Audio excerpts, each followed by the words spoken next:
But Yeah. It was the largest death toll in New York State until 9/11. Oh wow! Of course, that's going to be the Wow. case. I'll be right back. Get that right. We got on a history tangent earlier there, Ginger. Trust me, me and Clifford here may do that again, but not now. Now because we got the legendary Ginger Eddie here. So I heard the conspiracy channel with the Bermuda Triangle, all that. I missed the history part. I know you guys were talking about the Edmund Fitzgerald over in yes, Lake we Erie were. here. There's a beer about that. There's a beer about Elliot Ness. All that good stuff. Hell yeah, baby. I mean, I live on the north coast, on the coast of Lake Erie, so that's right in my wheelhouse here. I mean, Great Lakes makes that Elliot Fitzgerald beer and the yes, they do. All that. The Edmund Fitzgerald is still in where you're at in the lake. If you want to go visit it. That's a really good beer. Make sure you film it though for me. I'm surprised it hasn't surfaced lately with the way the weather's been, because the weather this year, it's been so windy that the lake has been pushed. Why did the Edmund Fitzgerald come out of nowhere? I don't get it. I'm confused. Well, the wind is pushed like Lake Erie so far to the east toward Buffalo that like the western side of Lake Erie was dry multiple days. It was crazy. Whoa! Well, I give you a sprain on that one. Wow. Okay, well, fuck Buffalo. I'm a Dolphins fan. Keep it up. But no, I'm a Browns fan, so I don't care either. I would love to see the Edmund Fitzgerald. Here's 2 years of pain. Yes, many years of pain. If you and Clifford would resurface this ship, I would love it, because I would love it. Now I don't mean to put it together in the sense of making it beautiful again, but history wise, I hope one day you guys see that ship and you take it and you put it in a museum. And I will cobble together all the funds that I am able to generate through my GoFundMe in order to be able to create a submarine to go out and find the Edmund Fitzgerald, raise it from the steps, yes, and present it to you, Alex. Just make sure your submarine isn't operated by a PlayStation controller. Yeah, I agree with that one. No, don't do that. Don't do that. Oh God, because I feel bad for those people. No, seriously though, I do feel bad for them, because they lost their lives over a stupid remote control. Because he did the Titanic dive in 2023. Right. What's his name? Yeah, I could see his face too. I mean, obviously he's a cool-ass person probably, but still, he did something stupid. You should know, play Columbo in the case, and then go down, or not even go down, just go down with other people that have the actual ship. I mean, I totally feel bad for those people. Yeah, because the son. Go ahead. But if you watch that documentary, the guy that put that all together was an idiot. He kept ignoring safety issues and just he was. He thought he was God, basically. He knew better than all the engineers and everybody else, and thought he'd be fine, and ignored all the warnings. So I feel bad. I feel bad for all the people that took the journey with him. Yeah. I don't necessarily feel bad for him himself, because he got himself into that. Because he caused himself. He caused that problem. I get his brain. Right. Jesus. I can't remember his name. I can see his face too. I can't either. I can't remember his name right now either. I can't. I can see his face, but Bozo the clown. I mean, you call him Bozo. Yeah, exactly. But he's a bozo in a sense, but because of what he did. Because the son, I think, said, "Dad, I don't want to join." I think it was his son. I didn't want to join or something. I can't remember. But it was because of Father's Day, the son decided to join, and there was other people too. But I'm just saying, the son joined. Is that the state of Oregon on the behind you there? What? No, that's Ohio. Oh man, it looks a lot like Oregon, like this. But how does that look like Oregon? It is probably backwards in the video. That's it. That's all I want to say. The Columbia River along the top does dip like that along the top of the state. Yeah, so And Idaho's trying to dig in on the other side for a long time. Let me drink another beer. I got to drink another beer. So that you're talking about this right here, correct? Yeah. So this is really cool because this was free. Oh, nice. So the Ohio Craft Brewers Association has an app called Ohio on Tap. Oh, wow. That's pretty cool. And, we have beer on tap. and they have a passport function in the app. And every time you're in a brewery that participates that's part of the Ohio Craft Brewers Association, you can check in to that brewery when you're there. Yeah. And every time you've hit certain levels, like I think 25, 50, 100, it goes up to like 400. Wow. Once you get so many check-ins, you can cash them in for free stuff. That's pretty cool. So I've got like you get a pint tin tacker. I got this tin tacker for free. I have a beanie, Ohio Craft Beer beanie for free, Ohio Craft Beer T-shirt for free, and their app runs for 3 years. So what you're saying is that's your state's Beer Lush Award. Yeah. Okay, I got a couple of those myself, so that's really cool. Just to try to encourage people to go to like local Ohio breweries. Cherry stout. Oh, that sounds delicious. It's from Who Bell's. makes that, Alex? From Bell's. Really? Okay. Yeah. Really? I've never had that. Hold on. I moved Hold on. on. Moved on. Sorry. Well, you're asking me the question. I like to question. I like to answer the question to my peeps. So there we go. And that's what we got. Yeah, it's Bell's right there. Bell's Brewing, baby. I see Bell's, but I don't see the label below. Well, you don't. Cherry stout again. Cherry stout. Okay. Yeah. There you go. You've had that before, Alex. I know, but I had it in my box over here, so I'm not reviewing it. I'm just enjoying it. What you peeps? That's all I got. There you go. Enjoy. Alex has this very deep beer. I don't know. Wherever he stores his beer, it's never ending. Like, yeah, It never is because I add more. I add more. That's what I do. That's what I do. You guys are not innocent. You guys are beer masters too. Don't play that game with me. Don't play that yeah, game. but we don't have beer mines underneath our houses. Oh, well, you put those Exactly. beer mines under your house. It's not my problem. There's no bunkers here. I feel that way sometimes about my beer fridge. There's always too much beer in it until there's not. Mhm. Yeah. Hell yeah, baby. Yes. I even have the next beer probably I'll be drinking. That beer there. Oh, nice. I've had some Lancaster beers. It's a good beer. And Where, I'll be drinking, if I feel like it, Sweet Baby Jesus. oh, nice. For that one, yeah. Where did you find that Bell's beer? Bell's beer, I found it from Roger Wilco's. Because like I mean I'm in Ohio. Bell's is from Michigan. Yeah. I see like the Bell's Two Hearted, the Bell's, a couple of different Bell's IPA kind of beers. I never see anything else from Bell's. I've never seen that cherry stout in Ohio. I've had it, but I've never seen it in Ohio. I haven't seen it either. It is tasty, as you know. You know it's tasty because you said you had it. But I will tell you this: I've never had Larry's latest beer from Bell's. Never had that. I've Never seen even heard of it. Not great. Oh. What? I don't think it's very good, personally. Why? You should work with Larry Bell then, and you could solve the case. He sold the brewery. I don't think he gives two. Shit. I understand. That's your phrasing, not mine, Are you about what my opinion is. But I don't think it was very good. But what's your opinion? Well, you're going to say the same thing I said. My right? opinion is that Sweetwater has to quit putting trailer parks on the side of their cans.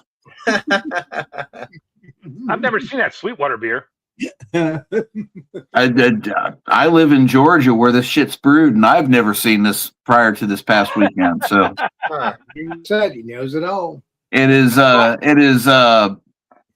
called Boom Chakalaka Chocolate Stout, 6% ABV, Oh, and there's no other descriptors for it whatsoever except the fact that it apparently is a trailer park beer.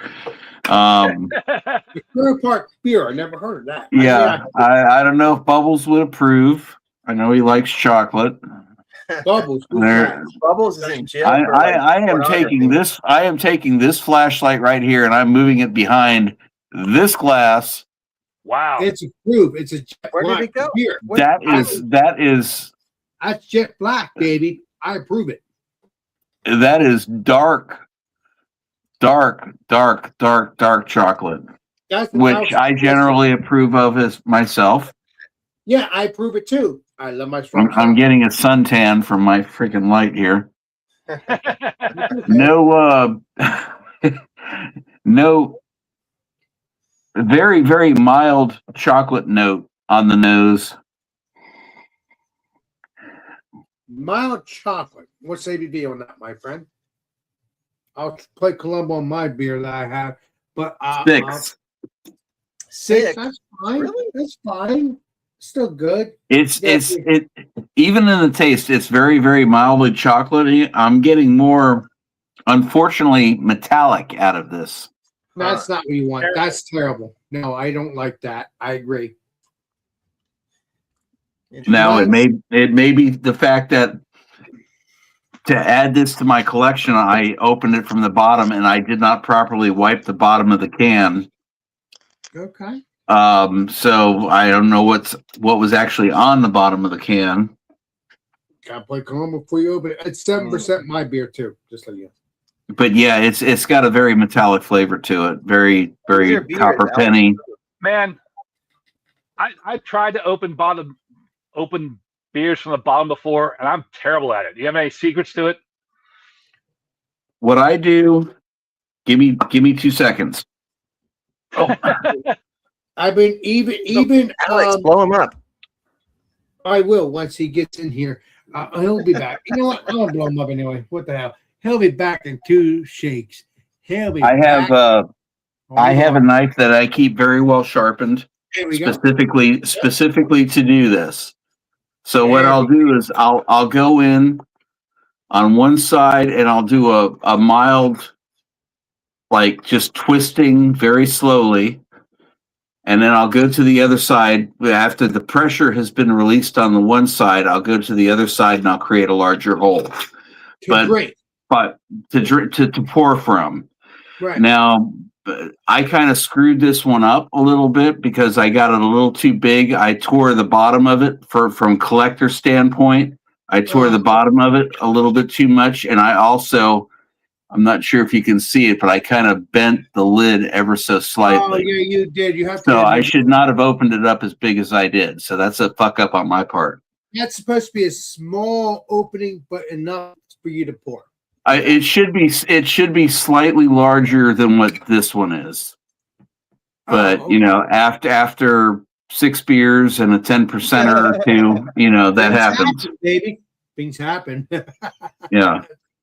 Things happen. Hey, you're having fun with it, Clifford. You're having fun. Yeah. You're not. So the stretching last time, the last time I tried to bottom open a beer, I used a nail. Mm. Okay. But that was Are still you a can collector? I'm gonna say Um, yeah, dude. sort of. If I Okay, find, because that's I what find makes like me wonder cans- why you would be bottom opening a can in the first place. because if I find cans that are really, really cool, I try to bottom open them. Like I had this one, I don't know what I did with it right now, but somebody sent me a Billary beer. Ooh. Do you remember the Billary beer? No, Billy beer. Are you talking about Billy? No, Billary beer. Billary beer was produced by Presidential Brewing Company around 1986. I'm No. guessing. was a year. They before did I- Billary beer. They did Delightful beer for Bob Dole's presidential campaign, and they also did one for Ross Perot, which is exceedingly hard to find. I don't think it was 86. I think it was a little later than that. Might have been 88, but it was for one of the presidential campaigns. But because it was for the Clinton campaign, Yes. which would have been in the 90s, in the mid The 90s. only beer that I knew that was based off of a president's brother or something like that, or if I remember, was the Billy beer, and that was Billy. There's actually two different variations on the Billary beer, because there's one that was produced during the run up to the campaign, and there was another one after Bill Clinton had won. Okay. And that one has a picture of the Capitol building on it. The other one has, if I remember, has a jackass on it. Do you ever? I don't Man, want you to let me see if I can find this. Oh, he has a But I- beer. Well, let's blow him up. Keep But I in mind that He's a lot of presidents had their own beers brewed at They the did. White House They did. and were the They official did. White House Yes, beer. but very few of them were ever canned. The earliest one was Eisenhower, and there was an I Like Ike beer that was used for the presidential campaign, but it was technically not a beer. It was labeled as a beer, but it was actually brewed as a hard tonic of some kind. Huh. So was it a stout or was it just a hard? No, it wasn't. It was just it was an alcoholic, like very low, almost like a near beer or a low alcohol beer. So like a 5% or 6%. No, it was like a 2.5%. They get a Crooked Pecker Brewing Company. I can hear a Ginger Eddie playing Columbo. I think he solved the case. Let's see. I don't know where it went. But it's got like the Don't pictures worry about it. of You can Bill find and it. Hillary combined. You can look for it for the next live stream. Don't worry about it. Otherwise, just hang out and enjoy the show. Let me get rid of that. So yeah, you can find it somewhere else. You have plenty of beers because I hear those cans in the background, so I know you got plenty of it. Oh, Okay, yeah. here you go. This is the Jackass Billary. Oh, let me No. bring you up too. Hold on. That's not the one I have. Okay, that's one of two. And then the other one is this one, which is the Capitol building. That's the one I have somewhere. Yeah. You'll find it from my channel next couple of weeks or whatever. Don't rush it. Yeah, and as I say, the other candidates, Ross Perot and Bob Dole, both had their own cans as well. Oh shit! Two buzz. Oh, Alfred, man, come on. Yeah, that's the one I have. Yeah. Oh, okay. Let me. Yeah, that's actually the one I don't have. Hold on. I've got the other one, but I don't have that one. I've been wanting to pick it up when I can find it, but the one that I really want to find is the Ross Perot, because that one is rare. I'd love to find the Ross Pro. So somebody actually found that, and it was full. It was unopened. Well, you never know. You never know you're going to find it. They mailed it to me, and I actually reviewed it on my channel. I opened it on the bottom and reviewed it on my channel just to see what it'd be like. How many years it was not open though? I mean, I'm imagining it was a pretty shitty year. I only reviewed it like a year ago, so it has been sitting for however long, 20 years plus since they brewed it. Oh my god. So what did it taste like when you drank it? Did it taste disgusting? Flat? No, surprisingly not. No. It it tasted old. Did you get barley wine notes? No. Was it I got some no, but I got some wet cardboard notes. Oh, oxidized. Okay, I get it spraying. Well, you said it wasn't that bad. So. Yeah, but overall it wasn't that bad. I mean, a little bit of wet cardboard, and it didn't make me sick. I drank the whole beer. It didn't make me sick. It was still. Well, you would know if it made you sick. You would know. Right. Sure. Remember, cans have a liner, right? And over time, that liner just breaks down. Yeah, like but bottles we're are talking different. It depends upon the era as far as what kind of We're liner talking was on the 20 years. interior of cans. We are talking about 20 years. It's like the legendary Eddie said. It's been 20 years. Some of them, if you're dealing with steel cans, they're different from when you're dealing with aluminum cans. Some of them were wax. The older you get back into going into the steel can era, with drawn steel cans, a lot of wax. Other ones had spray-on coatings when you got into more of the aluminum era. But there's wax stouts. There's wax stouts in the bottle. You know those. Not bottom, but in the bottle. On the bottom. You know that. There's wax on Right. the bottom. The only presidential can that I happen to have readily available. Let me blow you up. Hold on. There we go. What do you got? Oh, Wait a minute. That looks That's like funny. Trump. I didn't know he. Oh, I guess I did know. I don't know. That looks Yeah. like Trump. That looks like Trump. Well, it is. That is Trump. Now Okay. there's two cans in that particular series, and the other one has the fight. It's called Fight, Fight, Fight, and Is it it's his right can? after he was shot, and he's got his hand raised up in the air. Oh, yeah. I have not been able to get a hold of that can because it's currently trading at about $40 a can. Oh, look at this. Ginger has I it. want to see that in your collection next time. Oh, wait a minute. What do you got? There's an old presidential can from the 1930s right there. And who's the president, my friend? That's the Continental Congress. Are you talking about that green one?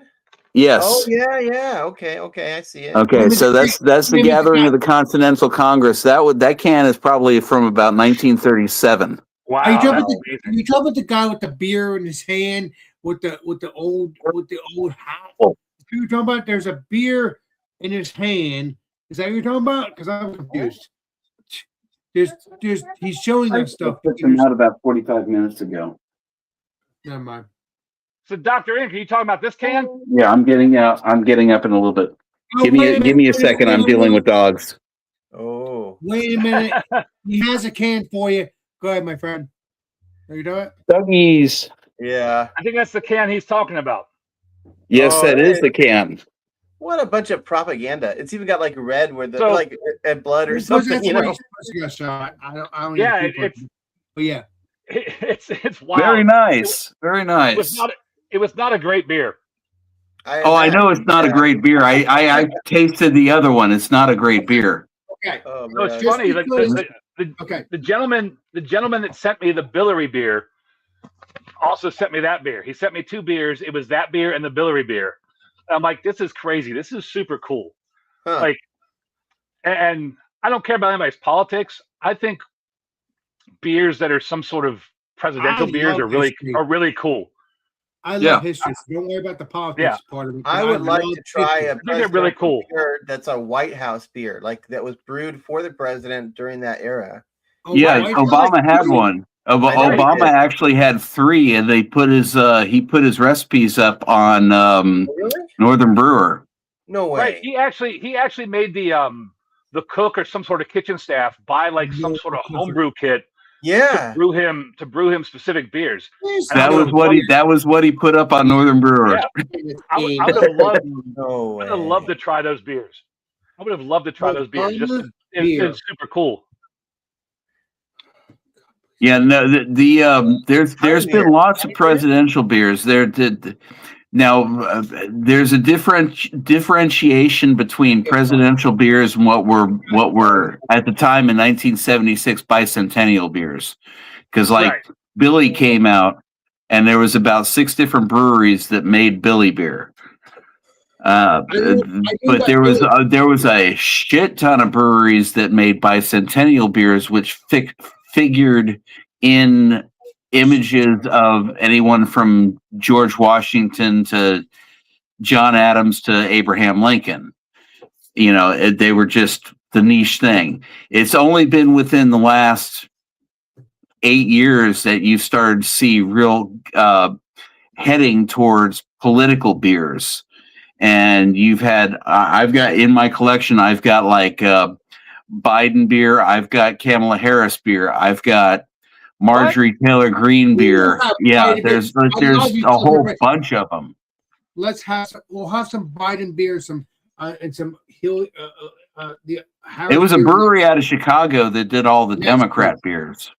Go figure. Next week we'll share that because you did share some beers here, but we'll do it next week. We'll have some beers. I've got a Ruth Bader Ginsburg beer that I actually tasted and it was horrible. Well, I'm sure they're all. I mean, I don't expect them to be good. To be okay, honest. so but you guys are correct. You guys know it all. All you guys know it all. Let me.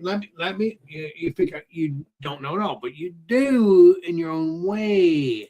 So it is White House ale. You guys know it all. Like I've been saying, I wish you'd realize that, but I'll be 80 by then. But what is what? Yeah, is. the honey ale. Yeah, that was available through Northern Brewer for a while as a kid. I'd love to get that.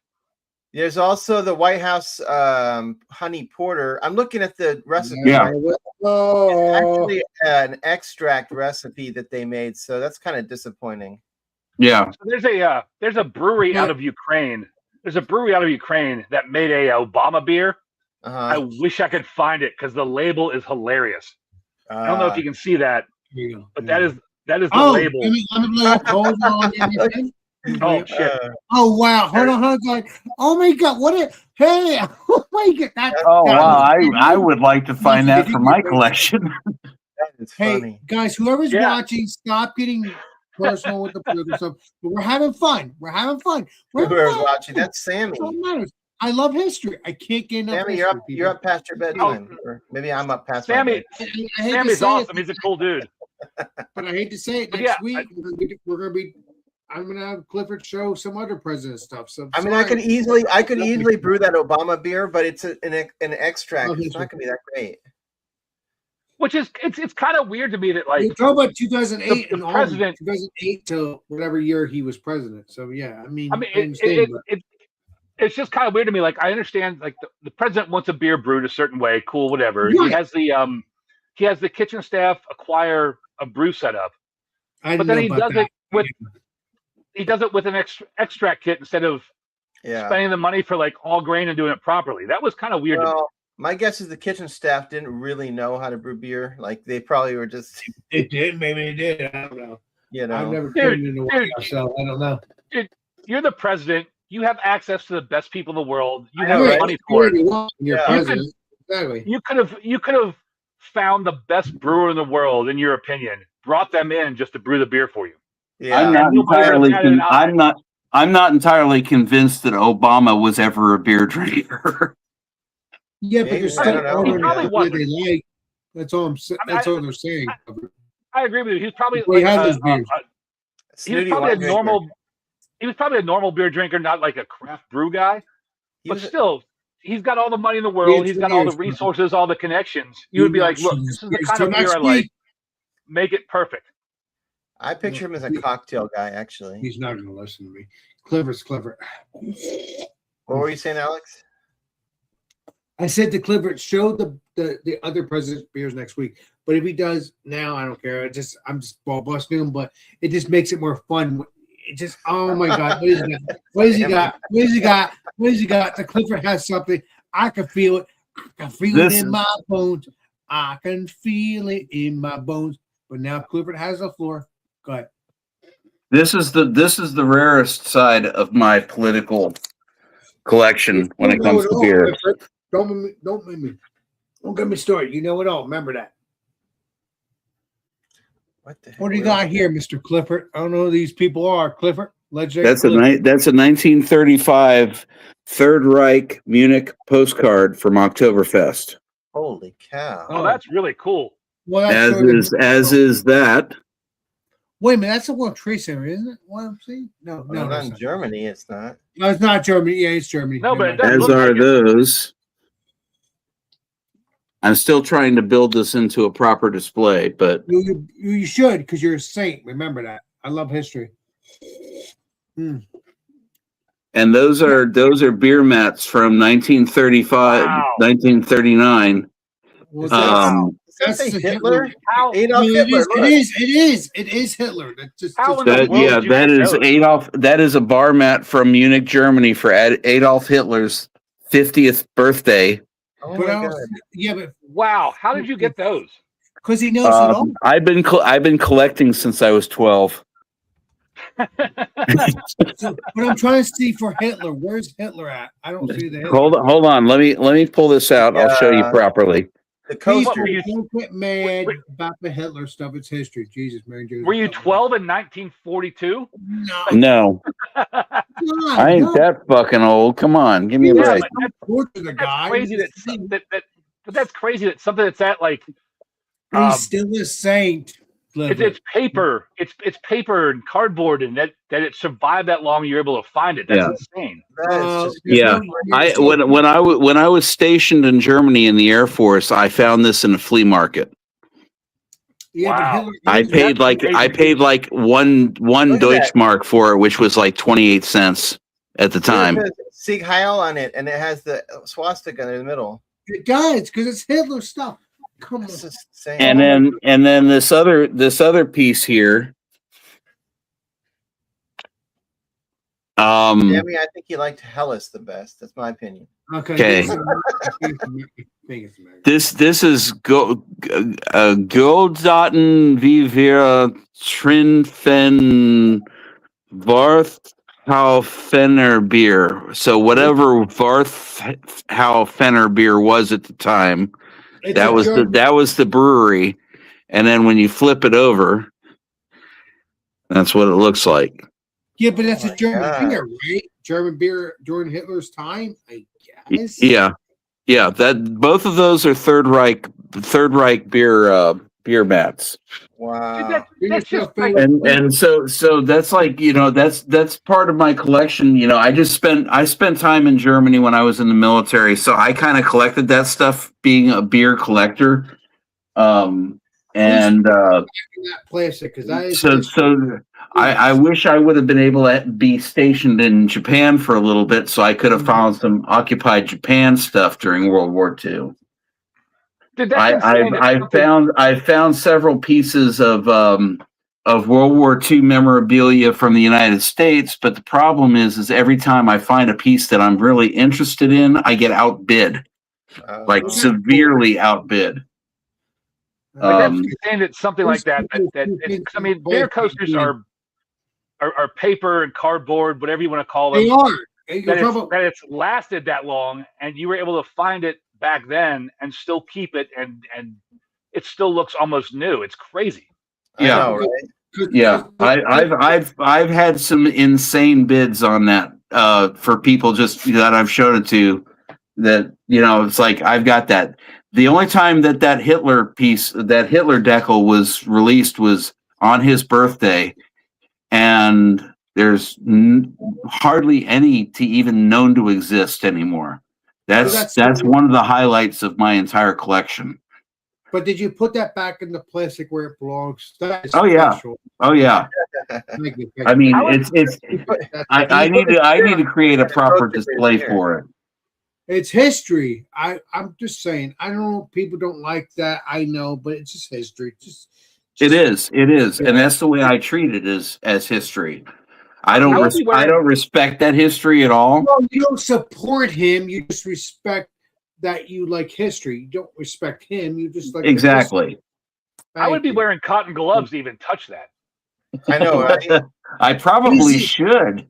He's the only one that touches it. He will not touch it again unless I have to talk to him about it. But he Yeah, will that's like the second time it's come out of this particular signage in the Yeah, last but 5 well, years.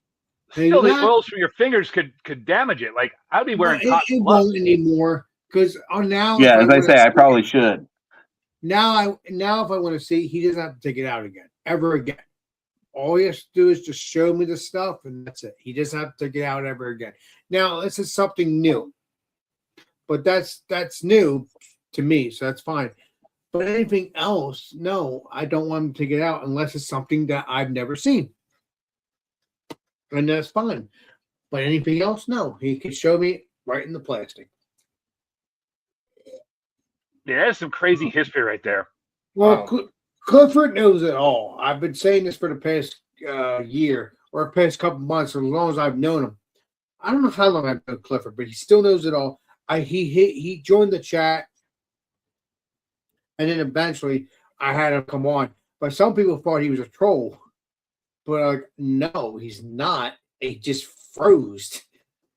Yeah, he had bad internet when he first was joining us, and he would just freeze up. Exactly. Yeah. Exactly. I knew he wasn't a troll because he was freezing. He was freezing. Yeah. Because if you know he's a troll, you would see that. You hear. I did that crazy. You don't want to see kind of thing. I've dealt with that. I've dealt with that, and that's what I'm very strict about.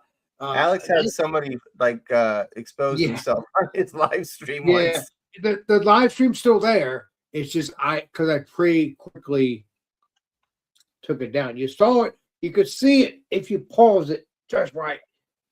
But that's it. I'll take your word for it. You won't see it any other time because I took it right down at that point. That's some crazy memorabilia, though. Well, Yeah. there's a lot of people that have that. So I like that history. Is it wrong to like it? Hey, It's keep in really mind that Clifford said he has boxes of even more stuff, like, because he can't put it all out. Yeah, but I hope he's not looking for them now. I don't. I want to look. No, he said he was taking the dogs out or something. Okay. I don't mind him showing me boxes after, not tonight, but some other time. That's fine, but not now. No, I just want to relax. If he has something near him, that we can. I don't bring out boxes just for showing off. But if I go inside to take the dogs out, I'll grab a piece. Here's something from the 1800s. No way. Like I said, Clifford, if I want to see something, I want to see it. Oh wow, baby, yeah, baby. What do you got here? That's a pretty young-looking girl, Alex. I know, Clifford. Stop, Clifford. Once upon a time, let me tell a backstory on this. Once upon a time, Adolphus Busch, when he first started off Budweiser, used to support small breweries. Small. So this is an example of that. Okay. Interesting. So this is. I'm trying to hold this up while looking at a computer screen behind my phone. I This can is see it. Dixie Pale bottled beer. There you This go. is a lithograph. Okay, with the girl on it. Mhm. And this, I'm trying to see this. This should get down here and say Houston Brewing Association or Texas Brewing. Houston. I don't see Texas. but- American Brewing Association. American. There you go. American Brewing. Yes. Yeah, Houston, Texas. Okay. If this piece right here was not torn and in its original frame and in perfectly pristine condition, this is a $10,000 piece easily. If it's Wow. original, even if it's torn, it has nothing to do with you. That's in the frame. It has nothing to do with you. Right, but it's all about collector value. Okay, Yeah. so you can kind of see that this is not in the best of condition, but I found this in a local antique store for $25. Is it Oh my original, God. Clifford? Is it original? That doesn't. It is original. Yes, this is an original from about 1883. Then you Wow. would be fine if you sold that. Don't do that. But if you ever do, No, I would never sell this. This is part of the Wow. collection that gets passed down to the kids. well, that's And up to it's them. whoever had this before I got a hold of it, put this in a proper frame with matting and everything. They knew what they were doing and they knew what they had. And this was, as best as I could tell, was framed in Macon, Georgia in the 1980s. Okay, so recently, in the past Yeah, 40 years, 40 years. yeah, because it has. Oh, the actual original. Yeah, The, and the actual framers, the framing company isn't even in business anymore. wait, so you're talking about decades ago? So you're good. So yeah, that's a good piece that I found for dirt cheap. But my point is, your That's family amazing. knows that's a lot of money, so they'll probably sell it eventually, unless they do it to honor you. They don't sell Well, that's it. it.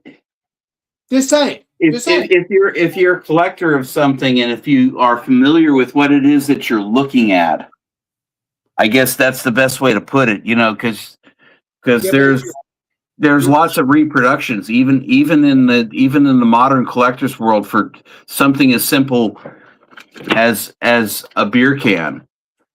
oh, yeah. This is not a high dollar can. This is a 1960s can.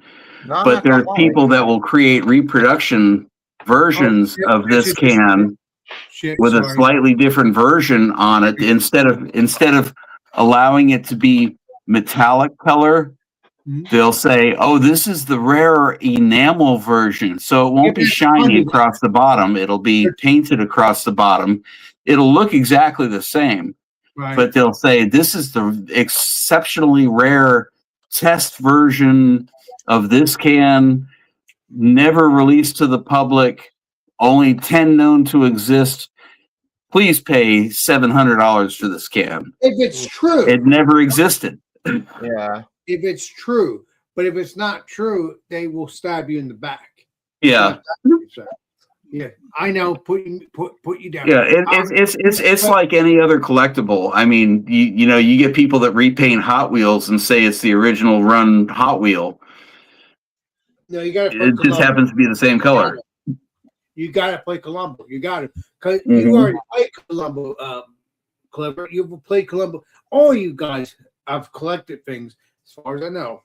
I've played Columbo to make sure that it is real, and that's good. You don't want to be bullshitted with it, even though you don't never sell it. Your family, if they don't want it, they can get the extra money when you pass away, wherever. I don't like saying that because that's terrible.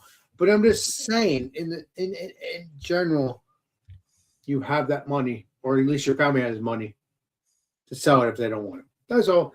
Hoping that doesn't happen for decades, or many years. But And noticing Smalley's comment about wondering what style of beer Adolf would have liked the most, I'm going to say, considering the sourpuss that he was, probably a Gosa. you're not talking about I was thinking Italian, you're not talking about Adolf Hitler. Yeah, I hope that's not. I would say he would probably drink a Kolsch. Not. I don't know. Adolf Hitler. No, everything I ever heard about him was he was a complete non-alcoholic. Huh. Didn't drink anything. Very rarely he did. No, he just did a lot of meth. He just didn't know it. Yeah, he was rich.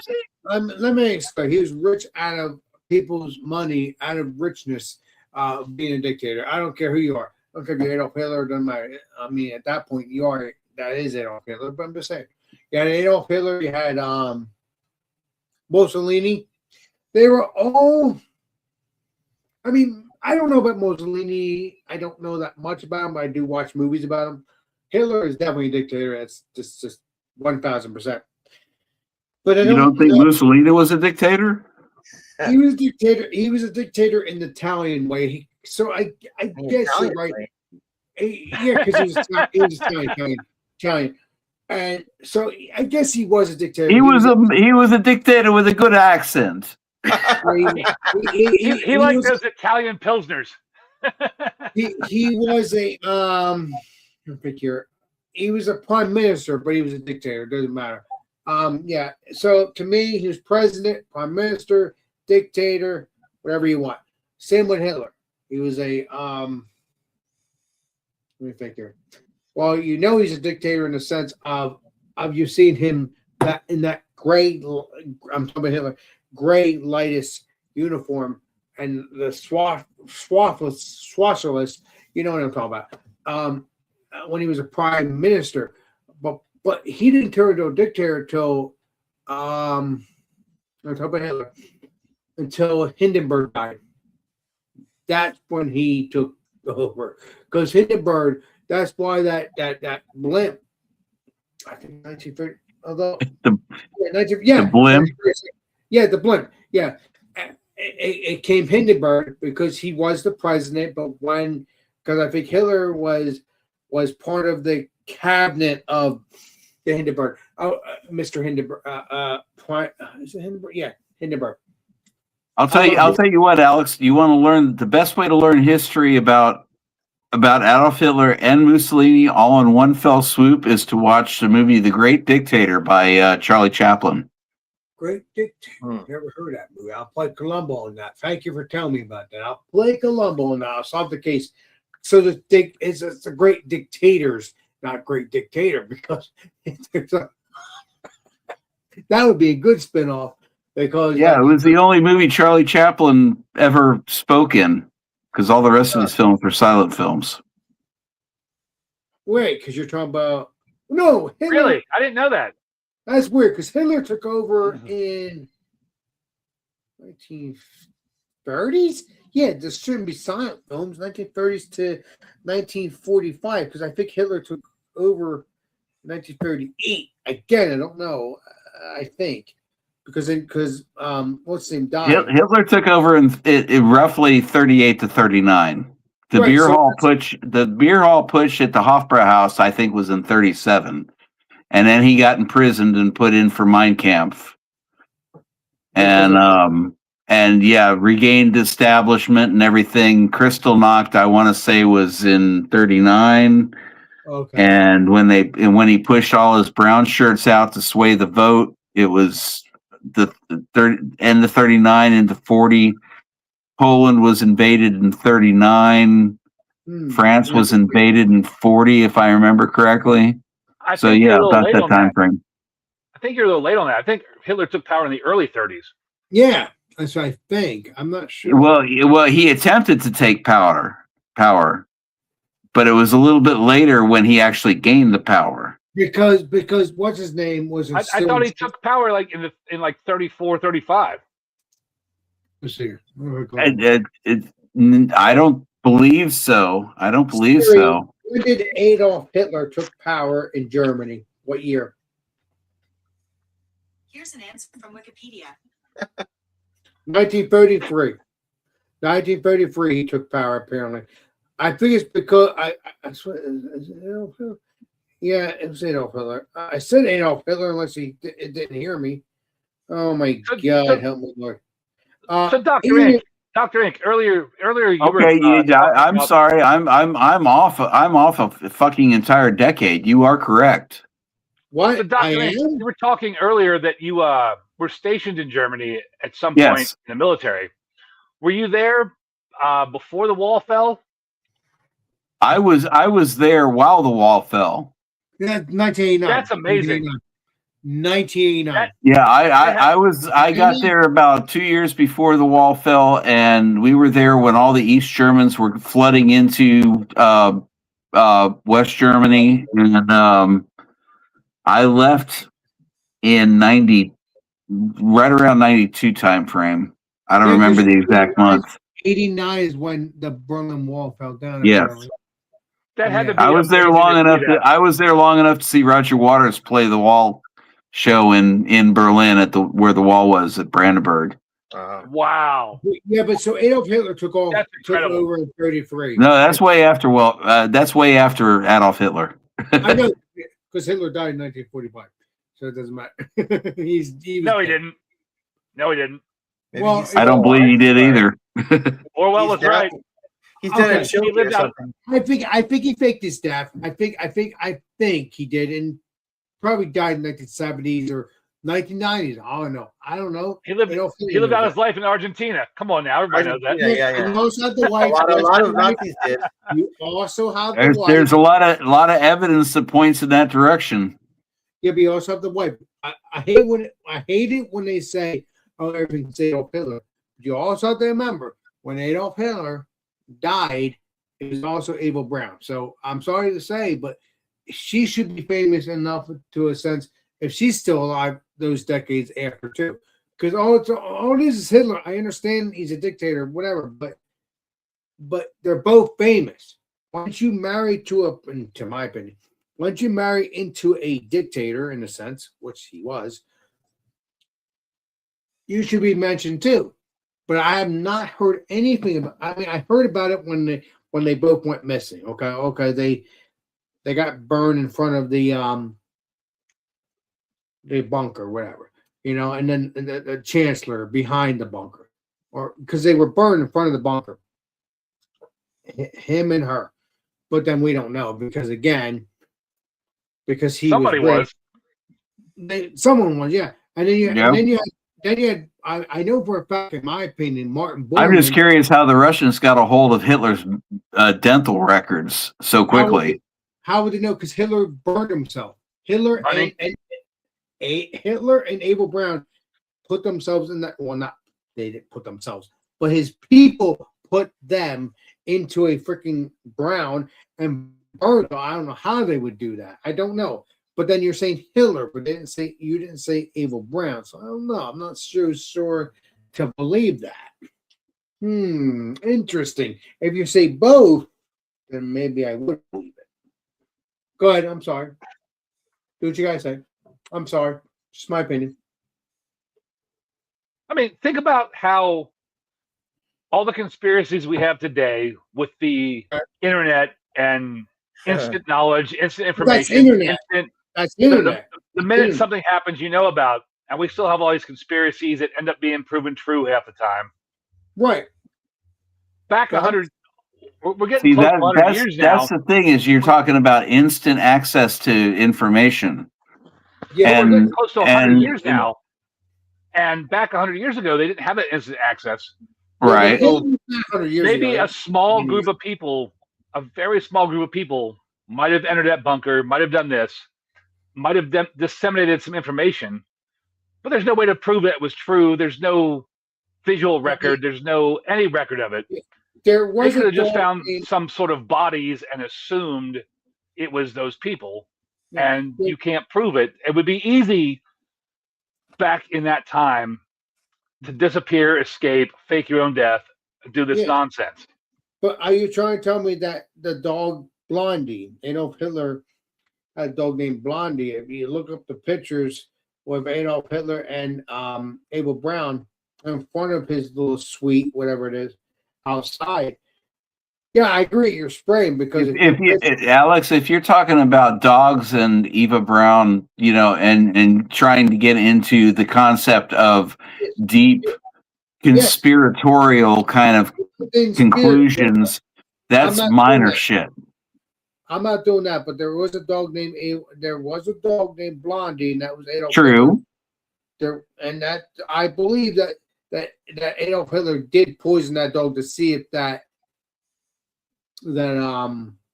capsule worked. Although after he did that, I doubt that because of the fact that if they had technology to be able to via a pill, the suicide pill, you always hear in Nazi culture and everything, and that would have been tested well beforehand. He wouldn't have had to even try that out on the dog. True. Yeah, but there's cyanide. Adolf Hitler knew about cyanide, didn't he? Yeah. Cyanide. Yeah. I mean, there were so many medical experimentations that were taking place in, just not only regular German hospitals, but in the concentration camps all across Europe. Sure. I mean, Hitler had his own private doctor that did experiments. Oh yeah, because he was a dictator, prime minister. He was all that.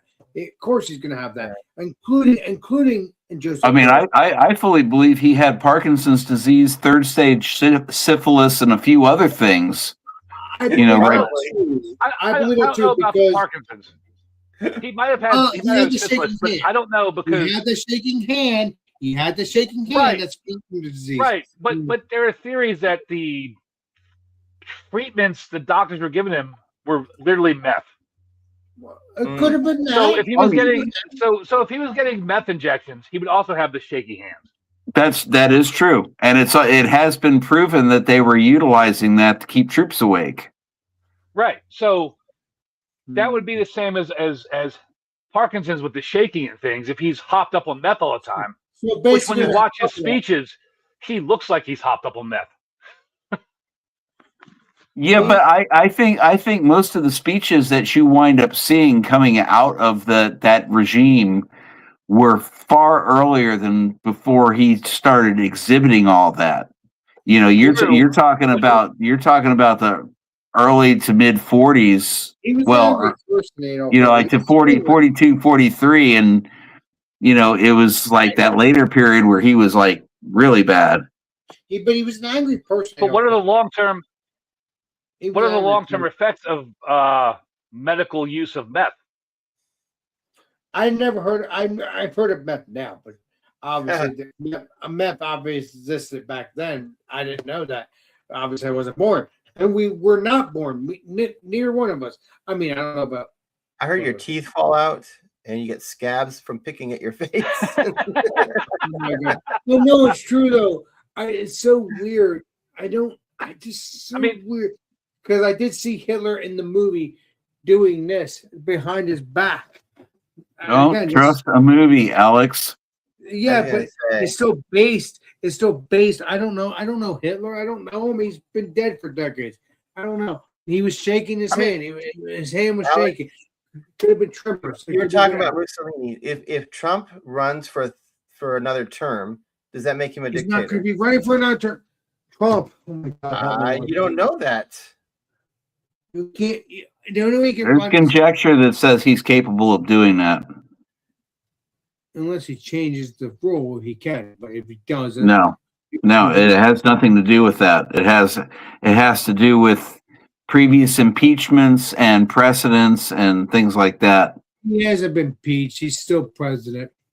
I know he hasn't been technically impeached. He's made it through one round of impeachment. He's not been prosecuted via impeachment. That's the same with the Huey Long thing. You get on spraying. That he was impeached once, and he's still. Yeah, I understand. Huey Long turned a dictator. I understand why he did that.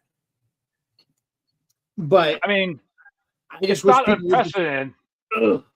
No, yeah, but I know. But he did. They did do that. He was governor and senator, and they did try to impeach Huey Long. So, yeah, he was still going to run for president. Doesn't matter. But Well, that's a moot point because that was like 60, 70 years ago. We're talking about in current parlance, you know. I understand that, but John Trump's gotten. He got In the mad parlance at- of the times, Yeah, but it's similar. It's similar because you're going against that person that's impeachment, and then that person gets mad. I understand what you're saying. of course. Well, that's the problem with modern politics and modern sociology, I guess you could say, is that everybody gets so pissed off for having an opinion that differs from their own. And that's wrong. You know, I don't mind the opinion. if I say something that disagrees with whoever's opinion over here, Mhm. you are now a whatever /ist. Right, and You know, sure, whatever it may be, I or could say you are participating in whatever /ism. correct. You know, and that's the problem. That's dividing this country, and I don't necessarily think that is a political thing. I think that to a certain degree that is a what's the word I'm looking for? Something larger than what just two-party politics is. Some people call that deep state. You know, it's a division tactic. it's a media narrative. Well, that too, but the media is being used by the same people that are creating the division tactic. I mean, I miss the days. I miss the days, and I grew up in the days where we could have two polar opposite opinions, and we could discuss them in a civil manner, have a civil conversation about them, and at the end of the day, we could either somebody convince the other person that they had a better opinion, or we could agree to disagree, and then go have a beer at the bar and have a good time, and no big deal. You believe one way, I believe the other way. No, fuck you, ginger ginger Yeti. You are a racist. That's the way it is now. Let's not. Am I wrong? That's exactly. No, let's not do that. Let's not do that. No, Alex, we're not doing that. We're just using that as an example. Yeah. Okay. I love you. I mean, that's exactly the way it is. You can't have civil discourse anymore. You can't have opposing opinions anymore. You can't just. I mean, let's bring it back to beer. I like this beer, you don't. I don't mind opinion. And I don't. in, I don't in mind the opinion. past, Right. with a beer, I like this beer, you don't. Okay, cool. We have different palates, we have different tastes, we have different flavors. Like we like things, we don't like things. That's Now, the same with politics. if I like You a have beer, different if I like a tastes. beer and you don't like the beer, you're now my Mhm. enemy. I hate you. I'm gonna fight you. I'm gonna kill you because you don't like this beer I like. It's so insane. Yeah. I don't do that. It's stupid. It's stupid. I have fun with politics. I have fun with it. I talk about it. I don't get political in the sense of getting angry. But Well, but you should look at it from a realistic point of view. Now, Beer Nation posted over in the comments. FDR served 4 terms in Congress and amended the Constitution. Now that is true. That is true. He also opened up the Japanese internment camps. He also turned away Jewish ships that were fleeing from Nazi Germany. Okay. And could not get access to offboard and bring people in as refugees in Miami, in Cuba, and in New York. That's historical fact. So it's like you can pick apart any part of history and apply it to however you want to apply it. Mm-hmm. I agree. Politics is Hegelian dialectic. But it also goes back to Aristotle and it goes back to Socrates. You got to pay attention to all of that stuff and see how all of those polemics and rhetoric and everything else applies. There's a whole lot of stuff that we see that's taking place nowadays, which is the application of a 2,000 years worth of philosophy that is all coming to a head right now. Political philosophy that's coming to a head right now and arguing with each other. And that's wrong. I don't miss it. I say wrong, but in a sense, you can agree to disagree. If you don't like each other, it's fine. You're a problem. That's your problem. Yes. Beer Nation said it exactly well. He also seized the gold from the citizenry. That is true. I'm not going to do that. I think a big problem here. I think a big problem now is social media and the internet, because in the past we all had to talk. We all had to talk face to face and live with each other and see each other the next day.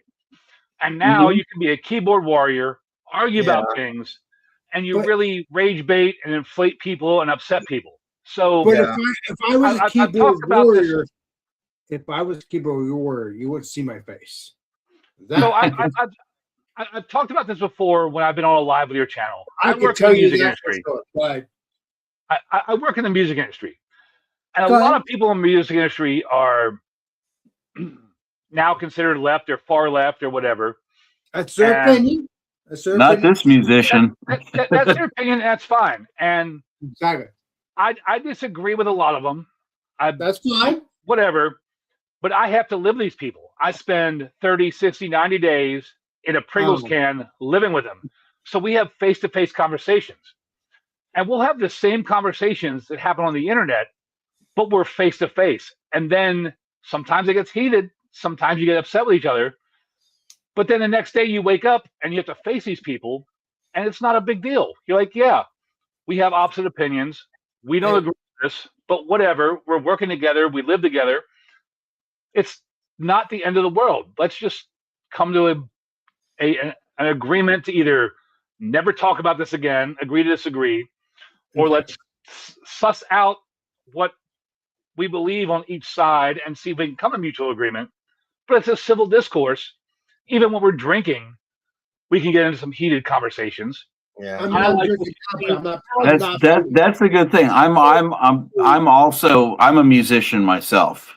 Okay. It's kind of like what you see on some of the Facebook comments or the social media comments. It can get pretty heated. Yeah. But you realize face to face, these are your friends, these are your allies, these are your coworkers, these are your people. I don't do that shit. Argument. So it doesn't get to this extreme point, but on social media, because you don't know these people, you don't care. It goes so far and extreme. It riles up people. The media riles up people. I do care about my friends. saying. down We on would this be panel. wrong. I do care. I At do this care about point- my friends on this panel. I do. But Yeah, I think that there's probably, I know that Stephen and I don't necessarily see eye to eye on everything. Right.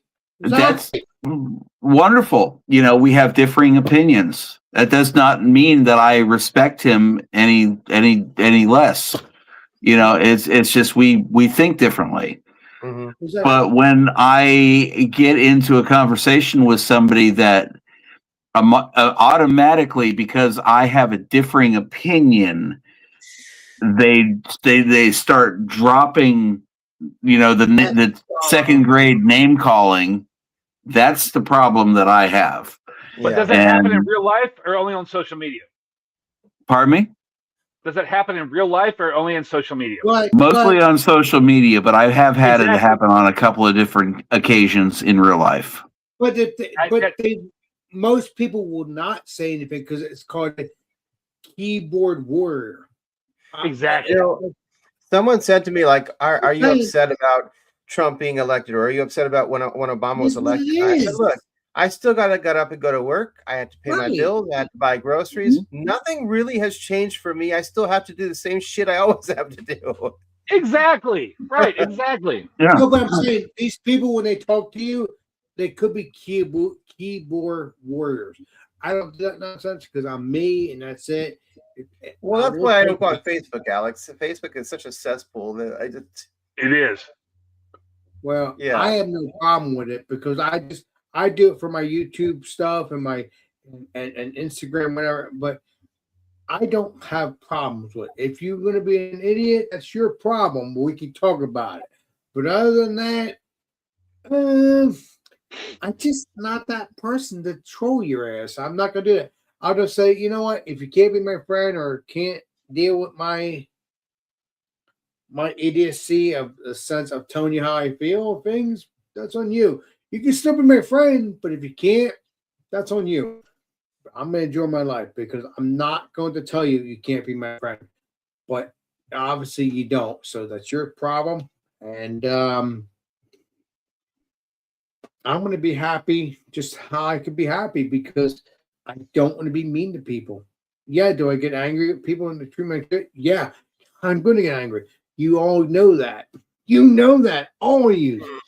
But I mean, I'm protecting myself, just like you guys are. So there you go. You have to. I mean, the way I look at it is, Yeah. if I can sit in a Yeah. bar and drink a beer with you and have a good time, Mhm. then great. If I can't sit in a bar and have a drink with you and have a good time, then there's an issue. yeah. If we can be It's- completely it's polar no opposites issue, but it's politically, me. if we have a good It's- time drinking a beer, then great, we're friends. Well, that's part of the problem is I remember for as long as I've been drinking beer, which goes back never into had the a problem. 80s, is that you were constantly told there's certain things you do not talk about in bars, religion and politics. exactly my Exactly. truth. And Not just if anybody who understands history understands that most politics was discussed in bars. Yeah, but they're also saying houses too. Don't they're not even they don't say houses. This country was founded in a tavern. Yes, it was. I had no problem Over with that. beers. I love How history. good the beers were, I would love to know. Yeah. They Listen, were definitely not high alcohol beers, that's for sure. And they Oh, were probably sours. sours. Could be. Hell no. Yeah, I hope that's not the case. Sours and porters. Yep. Fine. Porters, stouts. It's whatever your palate decides to try. That's how I do. You know, it's Yep. an interesting thought. That's an interesting concept. They may have been sours because they didn't have the Yeah. cleanliest systems at the time. So they would have had infections of Brettanomyces, Saccharomyces, those things fermentation. Ginger, That would've ginger made here knows it all. beers That's what I love about them. kind of on the sour side. That's an interesting idea. Didn't, Here's a prime example using something in my collection. Hold on. If you look back there, that is from the 1800s. That says Robert Smith's Musty Ale, Philadelphia. Okay, that was a early blended sour beer. Musty ales don't exist anymore. You know it all. Like I've been saying. They're an extinct beer style. But yeah, that was typical because they did not have, what was it, when they discovered how to actually control yeast. So way before that. The 1870s. Oh wow. Yeah, I don't know. I know George Washington had beer on his land, like he brewed beer. He did. Or his people. But how much of it was open fermented? I don't know. I really don't know. Well, Stephen, you're a brewer, correct? You brew beers, if I remember correctly. Yeah, he certainly did. So if you brewed beers all the time and never cleaned your equipment, or at least didn't clean it properly with disinfectants and things because they didn't exist, your beers would eventually get infected with like Brettanomyces, Saccharomyces, different infected beers, and it would turn out to be sours, right? Yeah, or Brett's or whatever. Yeah. Right. So yeah, that kind of makes sense that a lot of the beers might have been sours back then. No, for because sure. The cleaning qualities weren't there. That's kind of a known thing. Like, back in those days that beers were usually, yeast from the air. I mean, they didn't, or they had, they had a wooden spoon that worked and then they had to use that wooden spoon on every single beer to get the yeast, to come from that spoon or whatever.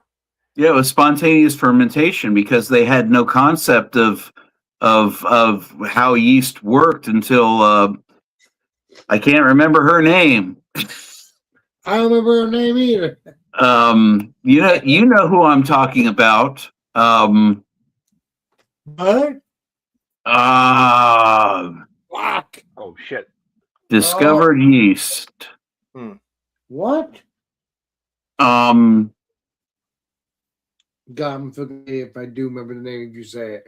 I'm gonna fucking idiot. Okay. You'll know the name. Oh my god, I hope I don't. Oh my god, I hope I don't. History. Google says it was Anton van Leeuwenhoek. Pasteur did. Oh, Pasteur, yeah. But then it was what's her name? Oh, fuck. Holy shit. She also messed around. She died dealing with other radioactivity. Marie Curie. Marie Curie. She also did yeast experimentation. Marie Curie. I don't know that person. I'm sorry. I wish I did. I love history. Damn it. But yeah, back way before that. That's why you had yeast was never part of the Reinheitsgebot. Right. German purity law until like way late. Yeah, but the German purity law. Still, the German purity law is still around in some German, a lot of German beers, which I love. Right. But Clifford's right. Yeast was not part of it. They didn't know. That was like what, 15, 16 or something? They had no idea what yeast was. Yeah, exactly. What's this Leslie Clifford doing? I can feel it. He's gonna get something. I'm not pointing that game. Or they knew what it was. They had no way of actually. Don't you lie to me, Clifford. That's a sin to me. But that's crazy. You lie to me. That's not good. That's really crazy to think about. Okay, I saw a beer. No, I mean, if you think about it, because when they discovered what yeast was, that was very late in the game. It took quite a while for that to spread out to all the other parts of the world that actually were brewing beer, but did not know how to control yeast strains. Well, so every place in Africa, every place in Asia that was just doing wild fermentation. Yeah, but that's really crazy to think about. They weren't using barley. Like they were using all kinds of shit to make beer. They were, but that's really crazy to think about that. Like before the whole disinfection era and standards and nonsense, when people were still doing open fermentation and not really correctly cleaning their brewing stuff. But they probably all had infected brews with Brettanomyces, Saccharomyces, all these different yeast that would have made it sour beers. I never even thought about that. That's Yeah, really That's interesting. that's an external thing. That's how it for happened. sure, Yeti. for sure. That's how it happened. Yeti. Beer Koi Nation, Wizard Hat. Go ahead. Who?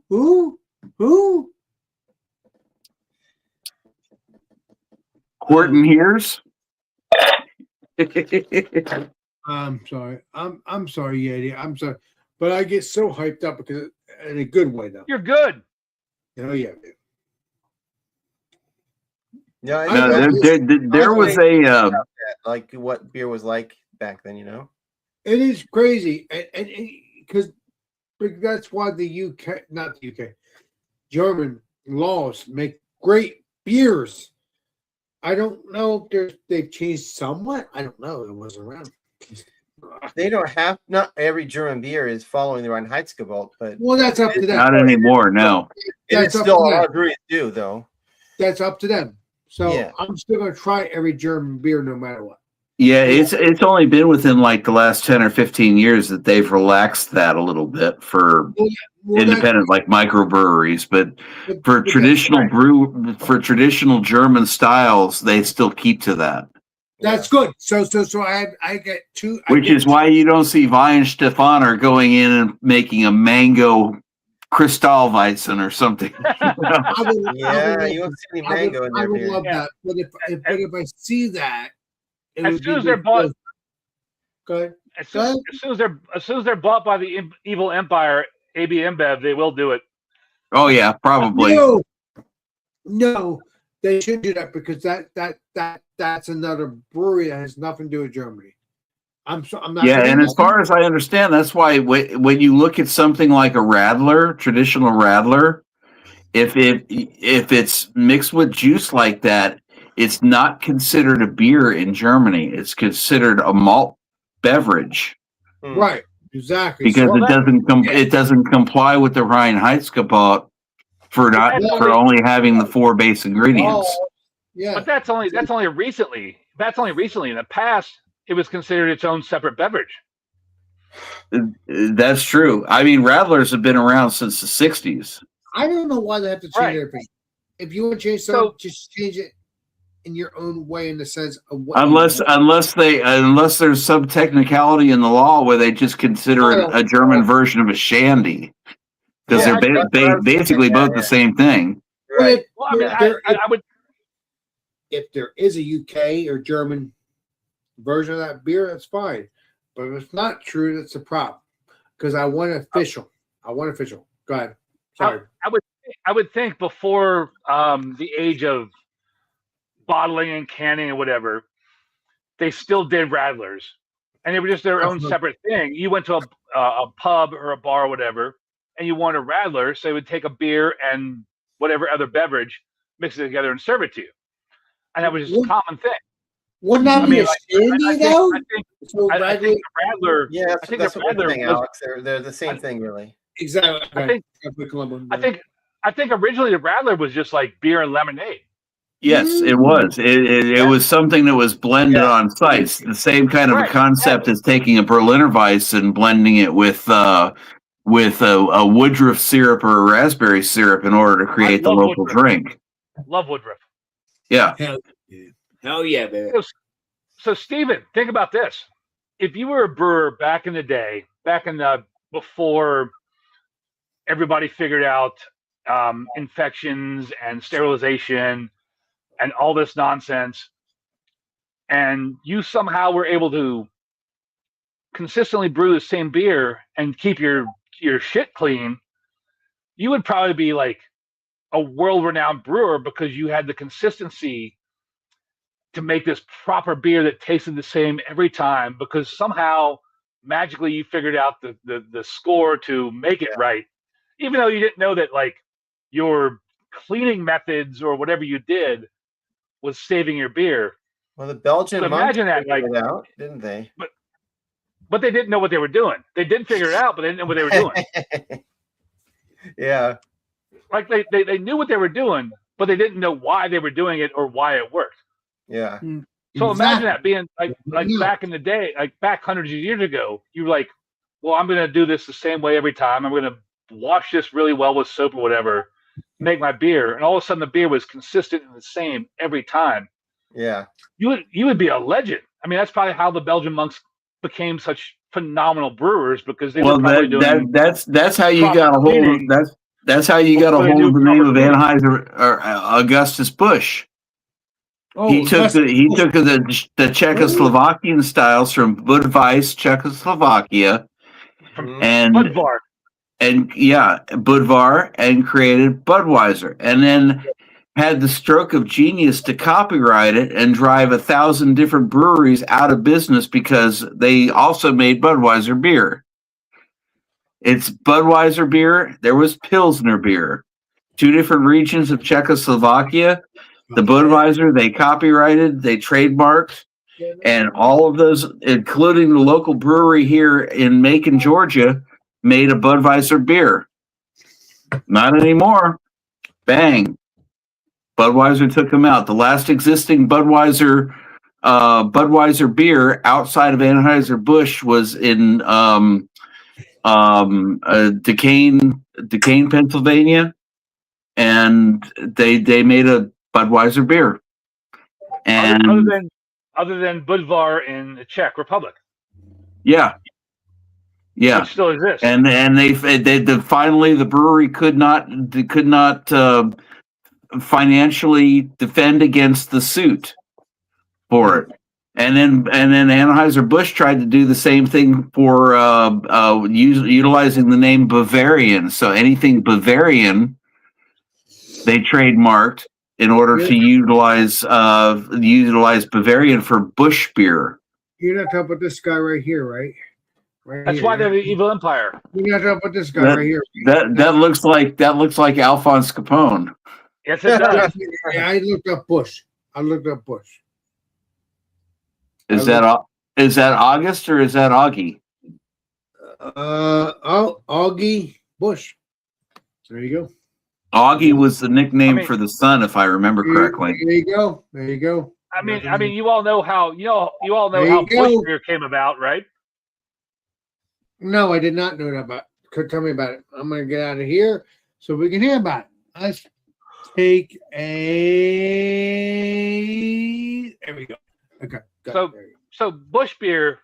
Correct me if I'm wrong, but Anheuser-Busch, the Anheuser family, wanted to sponsor the St. Louis Cardinals Stadium, and at the time, MLB would not allow beer to sponsor a stadium. Oh, so they decided to name the stadium after the Busch family, Busch Stadium. Then they made a beer. Because of it, so they could have the beer be sponsored by the sponsor of the stadium. It was like a workaround for the Major League Baseball rules at the time. And that's how Busch Stadium came about. Anheuser-Busch sponsored the stadium, but since MLB would not allow beer sponsorship, they named it Busch Stadium. And then they did a whole line of Busch beers so they could sell it at the stadium and like kind of promote that as the St. Louis baseball team beer. Cool beans. Yeah, but I thought that's debatable. That's debatable because there was a big connection to Falstaff Brewing, which was also in the St. Louis area, but they were known as Lemp Brewing at the time. And so there was a lot of connection to that, and there was a whole lot of pay to play that took place. Let's say, just to be brief on it, as far as who was going to lay out the money in order to be able to get the sponsorship property for that. Busch was one of the beers that were pushed into it, but I want to say Falstaff was the original sponsor for that. I'm going to disagree with you and call you a lot of names and say you're a lot of things and say I'm right, you're wrong. We're live. You're a saint, but we're live. I'm trying to pull this up because yeah, the Lem Brewery actually predated the Anheuser-Busch Brewery by a few years. Right, no. but to my knowledge, Anheuser-Busch made Busch beer because They they weren't did. allowed to sponsor the St. Louis team, so they sponsored it as being the Busch family, and then created Busch Beer to be like the beer to sponsor the brewery Busch or beer. the Yes. sports team after the fact to get around the regulation that beers couldn't sponsor a team. Yeah, I mean that's possible. That's a part of the history that I don't remember. I'd have to go back because I know there were several in like the 30s through the 70s. There were several antitrust cases that took place about beer sponsorship with specific because there was beer sponsorships all over the place. Narragansett sponsored in Boston, and Jack's Beer sponsored in New Orleans. So there was a whole bunch of like it wasn't even baseball; it was football and it was basketball, and a whole bunch of them took place at that same time. So I would have to look at that specific case again, but I want to say Falstaff was very involved with that. I've heard of and Falstaff. that Anheuser-Busch had done something rather untoward to pull that sponsorship away, but I don't remember exactly what it was. Falstaff was Louisiana legendary delivery. I sworn I thought Falstaff was Louisiana. I think Falstaff had like 8 breweries across the country. Right, They had one in Houston, one in New Orleans, one in San Jose, Baltimore. They were all over the place. St. Louis. Was it based on Louisiana prior to on what you just said though? I'm What, curious. Falstaff? According to Falstaff originated in St. Louis. Okay. So here you go. Okay. Here you go. According to AI, if you can believe AI, Oh no. Okay. take it for what it's worth. They were originally the Lemp Brewery. Busch Beer was created by Augustus Gussie Busch Jr. to market his newly acquired St. Louis Cardinals baseball team, stemming from a dispute where MLB blocked him from naming their stadium Budweiser Stadium. In the 1950s, he then created the Busch brand to sell it to family-named Busch Stadium, making it unique, long-running marketing tie-in between beer and baseball. Okay, so my first question would be, what was the brewery what was the baseball team that existed in St. Louis prior to the Cardinals? I wouldn't know that. I don't know, whatever baseball team was in the 50s in St. Louis. I don't know.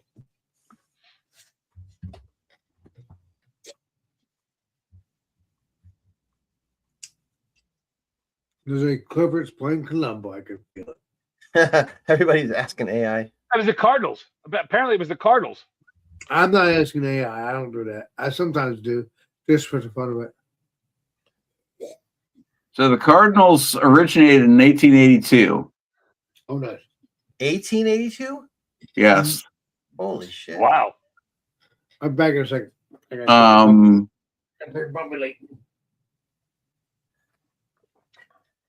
No, this is what I love. Jumping into exploring history like this. The Cardinals Harry Carey started in 1920.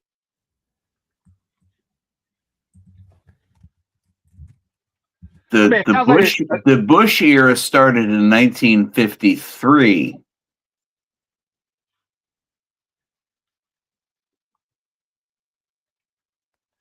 When the 1953, the Anheuser-Busch Brewery bought the Cardinals, and Gussie Busch became team president. Right. Okay. And he wanted to name the stadium. So I'm going to jump into this over here. and ask. While you're doing that, I'm gonna get a beer. Go right ahead. Did a brewery I can probably own still hear you, but not be able to talk. a St. Louis baseball team prior to Bush owning the Cardinals? Alex, you're looking a little wobbly over there. No, I had to go. I had to take a bumpy leak. What's up there, Sammy? Appreciate you. Hope you're doing well. Appreciate you. Alex, going to. You're going for a Tommy tank. Nah, I just had to take a bumpy leak. Excuse me. That's all. Nothing crazy. Okay. Yes, a brewery did own the St. Louis baseball team prior to Anheuser-Busch acquiring the Cardinals in 1953. The St. Louis Cardinals, originally the St. Louis Brown Stockings or Browns in the American Association, later the National League, were founded and owned by Chris von der Ahe, a prominent St. Louis grocery store owner and brewery tycoon. Von der Ahe purchased the club in 1881, renamed it the Browns, and made it a charter member of the American Association of Baseball in 1882, led the team to 4 league championships, 1885 to 1888. It was connected to his business empire of brewing, and he used his beer garden promotions tied to his team to draw crowds. This predates Anheuser-Busch's ownership of the Cardinals by over 70 years. I don't know. It doesn't appear as though it connects over to Lemp, but I think Lemp actually had a connection in with that as well.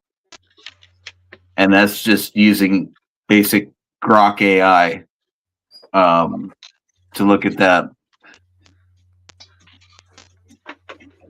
But I knew there was another connection in it pre-Bush. Pre-Bush. I like that pre-Bush. I like to spin off. Cheers, Bumpy. I'm just ball busting when I say Bumpy. I swear, Bumpy hasn't been around for a while. Hoping he'll join on the I don't know. I may do Alex.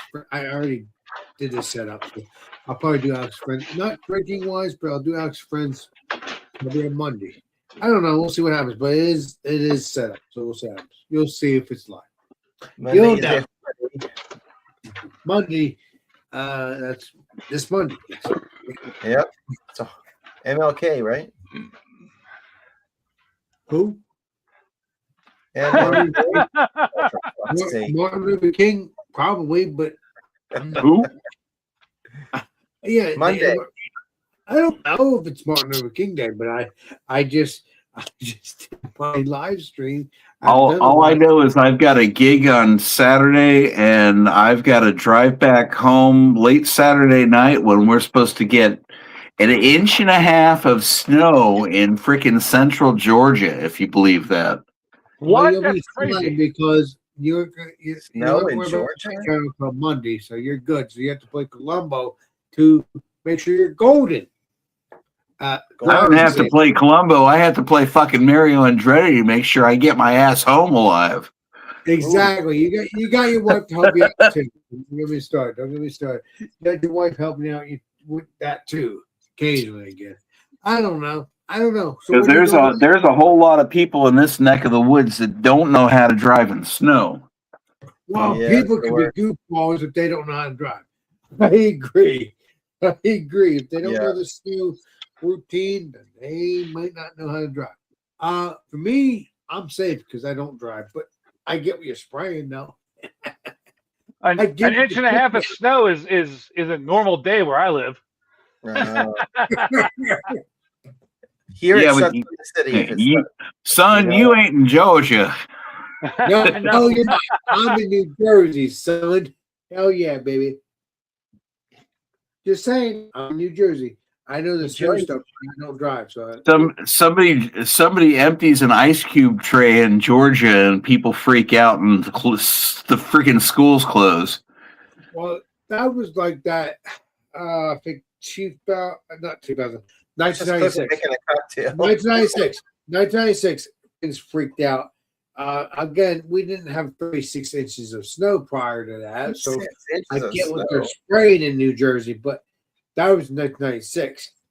But we also had 2 snowstorms between 2010 2011.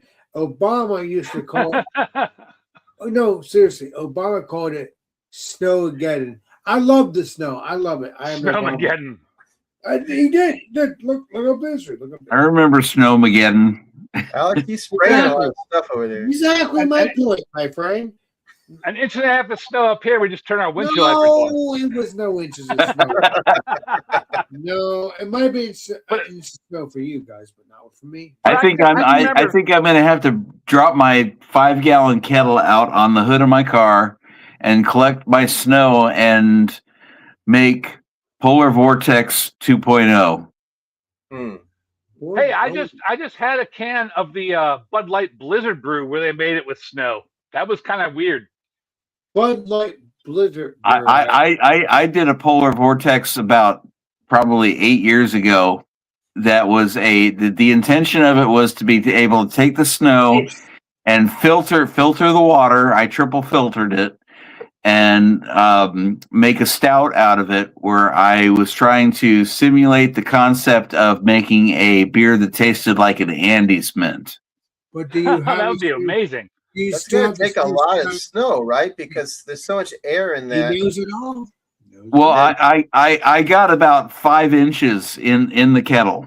Okay, and it was a pretty decent snowstorm. We haven't had one like that before or since I've lived here.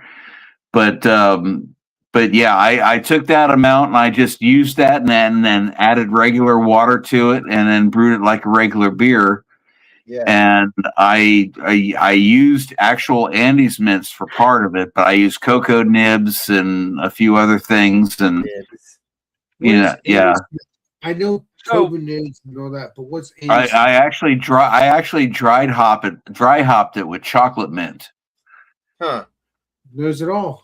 I don't like mint in a beer.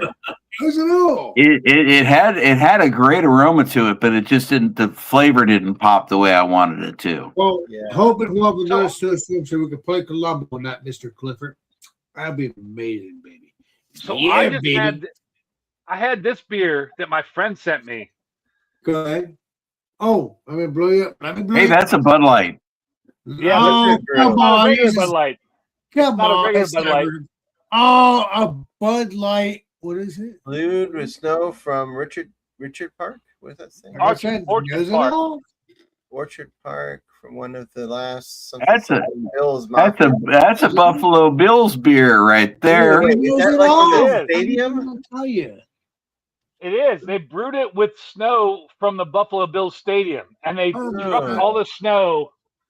They trucked all the snow to their local brewery, their local Budweiser brewery, and apparently brewed it with that. That is very cool. That's a can I would like to have in my collection. He'll give you a can. He'll give you a can. This is in the snow. That all those people are there, and they drop in their trash. He'll give you a can as long as a snowstorm happens. You know how that you get a couple cans. And I have to say, it breaks my heart to say this because I haven't drank Bud Light in years. I haven't had a Bud Light in years, but when I drank it, it wasn't bad. I didn't mind it. It was a decent beer. I don't know if they did anything different to the beer, but it was a decent beer. Like because you had snow in it, like you said. Nothing crazy, nothing good, nothing bad, but it was better than I expected Bud Light to be. Yeah, because it's snow in it, right? But again, again, it's a gimmick beer, and it was just cool to try it. And Right, but if you tried Bud Light now, it wouldn't taste like snow, would it? It would just taste like Bud Light. But I did think it was really cool and really appreciated that a multinational conglomerate brewery had the wherewithal to say, "Hey, let's do this like crazy thing." Because not only did they take the snow from that stadium, because I don't know if anybody knows out there, they pay the local fans to shovel the snow out of the stadium before every game. And they took that snow to brew the beer. Plus, this year is the last year that stadium's going to exist. That stadium's been around for 53 years. So you have a snow beer again. You have a snow beer again. They're building a new stadium for the Buffalo Bills. So it's the last year that the stadium's going to exist. So it was like a multiple thing where like they're honoring all the snow shovelers and like recognizing the 53 years of the stadium. And the new stadium's going to be covered, right? Stadium. Is that what they said? I hope not, because that sucks. I know, that's the kind of the like excitement of it. I am looking forward to him doing a snow beer. A couple of snow Some beers of the most fun football games are the ones where they're out there in Buffalo, like in knee-deep snow. Dude, I go off about that all the time because they want to build a dome in Cleveland, and F a dome. I want to see snow games. Part of the NFL. Ohio, are you? Cleveland, Ohio. Yeah, but part of the fucking the NFL is that like you get Florida teams coming up, and now they have to deal with the snow, the cold, the weather. A dome is BS. Like as a Dolphins fan, that sucks. I want to see snow games. I want to see football played in the weather. Me too. You know, the funny thing about that, Yeti, is that, you know, when I remember a couple years ago when Buffalo came down and they were bitching about it being too hot in Miami. Exactly. You got to deal with the weather. Like just like with Cleveland or Buffalo. Oh, Alex has had enough of Yeti. No. I don't know why that. I always does that. Always freaking does that. No, I don't want that. No, just like in places like Cleveland or Chicago or Buffalo, where the teams have to deal with the cold and the snow and the brutal weather.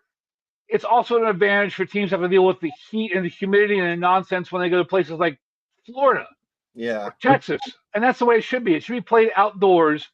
That's why the home team has a home team advantage. They're used to the weather, and the opposing team is not.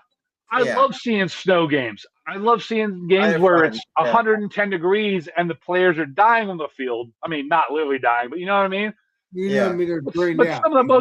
Some of the most fun games to watch, some of the best games I've ever seen in the NFL are when it's crazy blizzard snowing. Those are the craziest games. Yeah. And I hate that the NFL is trying to get away from that. Hey, Steven, I got one for you. That looks pretty old. Hey, Alex, blow me up for a second. Oh, yeah. I'll definitely do that. Holy hell yeah. Yeah, there we go. All right.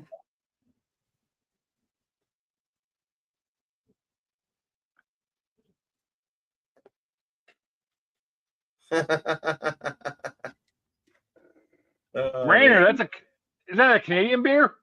No. And my brother used to drink a Rainier all the time. Like that was his beer. Oh, that's Washington, right? Yeah. This is Washington, Canada, same thing. This is an original flat top from 1955. Oh, wow. Yeah. This one cost me a little bit of coin. Wow. To get a hold of. The funny thing about this is that in this particular series, they used the same design with the Rainier like this, but they had different things that were in the surrounding area. So this is what's known as the music can. So you see that there's a saxophone and a keyboard across there. and there's dancers and miscellaneous things like this.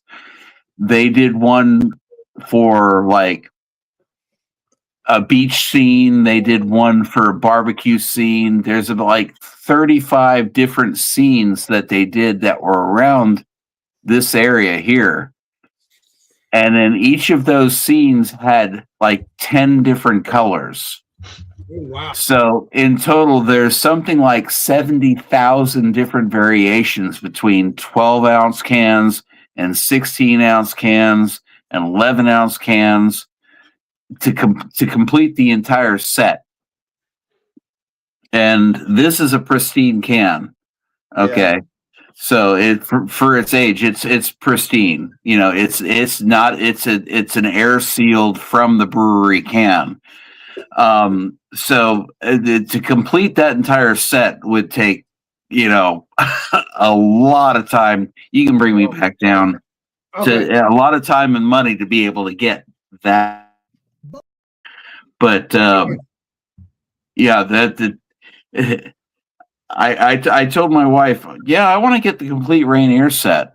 And she's like, what's that going to cost you? A couple $100? I'm like, no. Oh man. But I figured you'd appreciate that since that's from your neck of the woods. Yeah. I love yeah. history, so I hope you're buying some more beer so you could do that. I'll be honest, Rainier beer is not very good, but No, it's not. I'll try any beer just to try it to see what it tastes like. It might not taste good. It all depends on the palate. But if I don't like the palate, I mean, I could throw a Rainier in your box next year, Alex, at the end of the year. That's fine. That's fine. All I'm about to say. Bullshit! We're guilty here. How dare you? How dare me? Yes. No, it's not do you. It's just whatever. Whoever wants to have fun. Oh! What do we got here? What do you got? What do you got? Spice or malt liquor? Yeah, since we were mentioning it earlier. There we go. What is that? A small can. Hell yeah, baby. Huh. Yeah, that's Basically, basically just the Anheuser-Busch logo all the way around. I think it's pretty badass because that's dark, but it's still pretty cool. Yeah, I always liked this can. I always thought it was kind of a cool design. And there's a couple different variations of it where they have, some of them are natural cans like this. Some of them have a foil wrap that goes all the way around them where they'll have different color eagles across it. The Anheuser-Busch logo with the eagles. Yeah. So, and then, you know, some breweries, if you look across the bottom, it's like, it tells you which brewery that it came from. So this particular version came from the with my bad eyes. You're a bit. We all have doing our own way. You're a saint. Don't worry about it. Yeah, this particular one came from the St. Louis brewery, although there's variations where it came from Newark, New Jersey, Los Angeles, Tampa, Houston, Columbus, Ohio, Jacksonville, or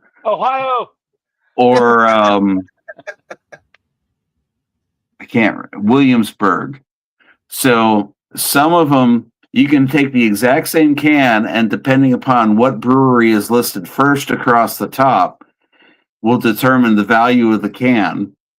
That's really cool. That's really neat. Because of the fact that some breweries really pushed the product, other breweries didn't. So let's say Newark, New Jersey, they were the smallest batch of they made the fewest cases of this particular can. This can might be worth $40 as opposed to this one coming from St. Louis, which is worth probably 10 or so. $40 should be more, like you just said. $10 less. Yeah. This isn't a high dollar can. I just always liked it because it was like kind of a novelty. Exactly. You ever seen Budweiser malt liquor? Well, now you have. Yeah, baby. Let's get back to normal until he brings more stuff. I think he will because he is Clifford. He's done this for the past year. And I love it. I enjoy it. I cannot wait to meet Clifford in person. I can't wait. We got to get this done. I swear. So I What have a was question what for was you, your gentlemen. beast, Stephen? What? What was your beast? Oh, beast. Oh, Milwaukee's best ice. Never had that. I heard of it. That's Oh wow. got Steins crazy. on it. Yeah, that's a Milwaukee's best from the 60s. Wow. Yeah. That's, So I have that's a question for you, gentlemen. Please do. Have any of you ever seen or had or what's your opinion on AI generated beers? Oh yeah, I've made one. I never heard of AI wait. generated beers, but I heard of AI. You Yeah. made one, Stephen? Yeah, I even Beer Coin in the chat made one too because he asked me for a recipe and we put it into AI to get the recipe for him. Oh wow. So you just like what'd you put it? You like posed the question to AI, had them make you a recipe, and you brewed it? You kind of have to give it parameters, but you tell it what style you want and then what size batch you're making. You kind of have to tell it it's all grain, or you have to give it the parameters, and then it can come up with something, but it's hard to say like how accurate it is to this style. And Exactly. I don't use it. I did it once for giggles, and I know people have had videos where they did it, but I wasn't really impressed. You weren't impressed because I know I'm surprised more breweries haven't done it yet. But I know like Atwater and Beck's have tried it, and I'm kind of surprised that like more breweries haven't put out like an AI beer yet. I don't know. You never know what's going to happen. See, the thing is, the AI beer, I would give it a shot. What the hell I was saying? Shit. No, I'll give it a shot. But if it ever does, because I want to know. But then again, I will not know unless it says AI. The beer was made by AI. Yeah. That's how I would know. I would like to. I mean, all AI is going to do is just regurgitate out a previous known beer recipe, I would think. Yeah. Right, but if you put the parameters in like, I don't know. hey, Grok or whatever, Right. give me a recipe for the best IPA that would be the most popular, like most well known, whatever. Make the best IPA. Give me the recipe. And then it would spit something out. And I'm surprised like breweries haven't done that yet just to get on this AI trend. And it's interesting to see that like Stephen has done that.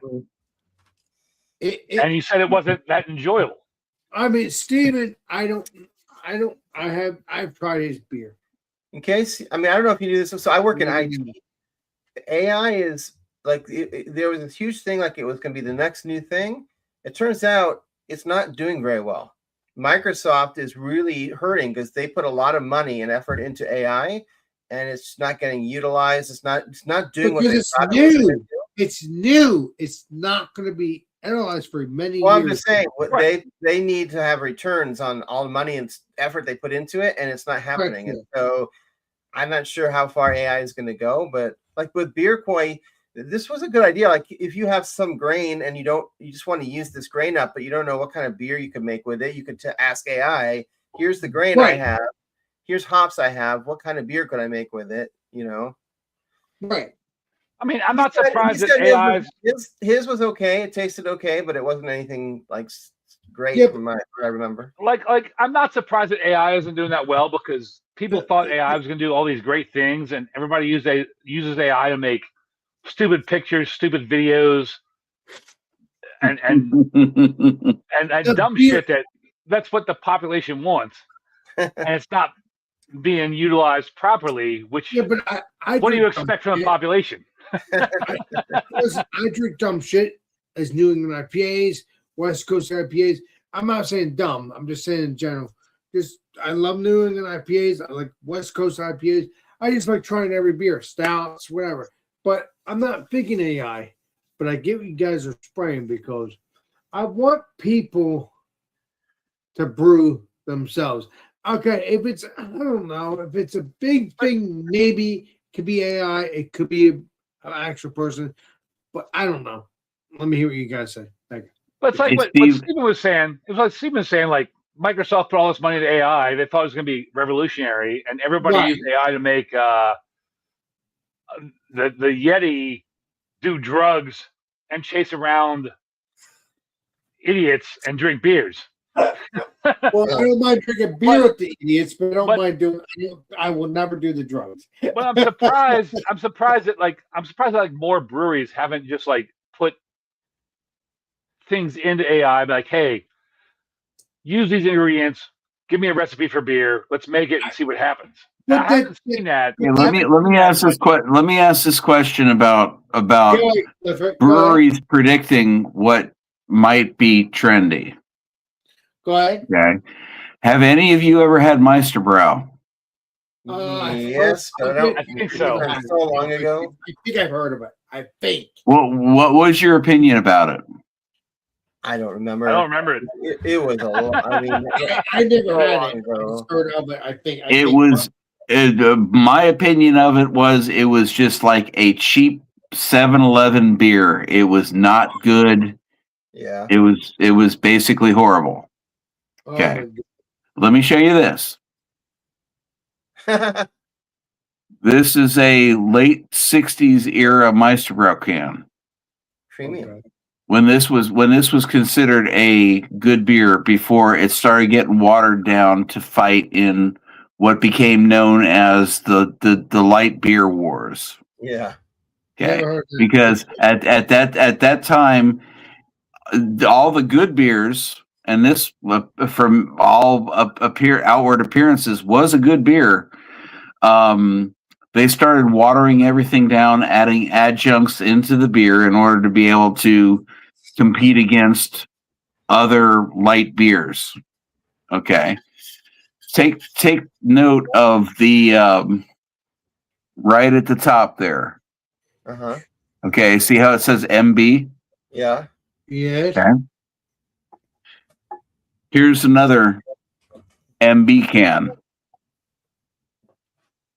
All right. That's newer. Looks newer anyway. Do you know what this is? No.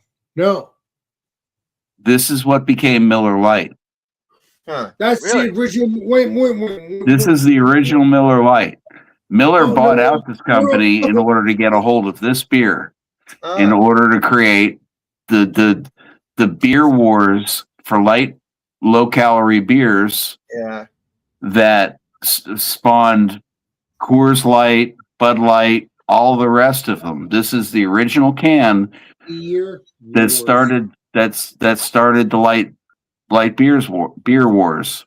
Okay, and it's it changed the entire industry.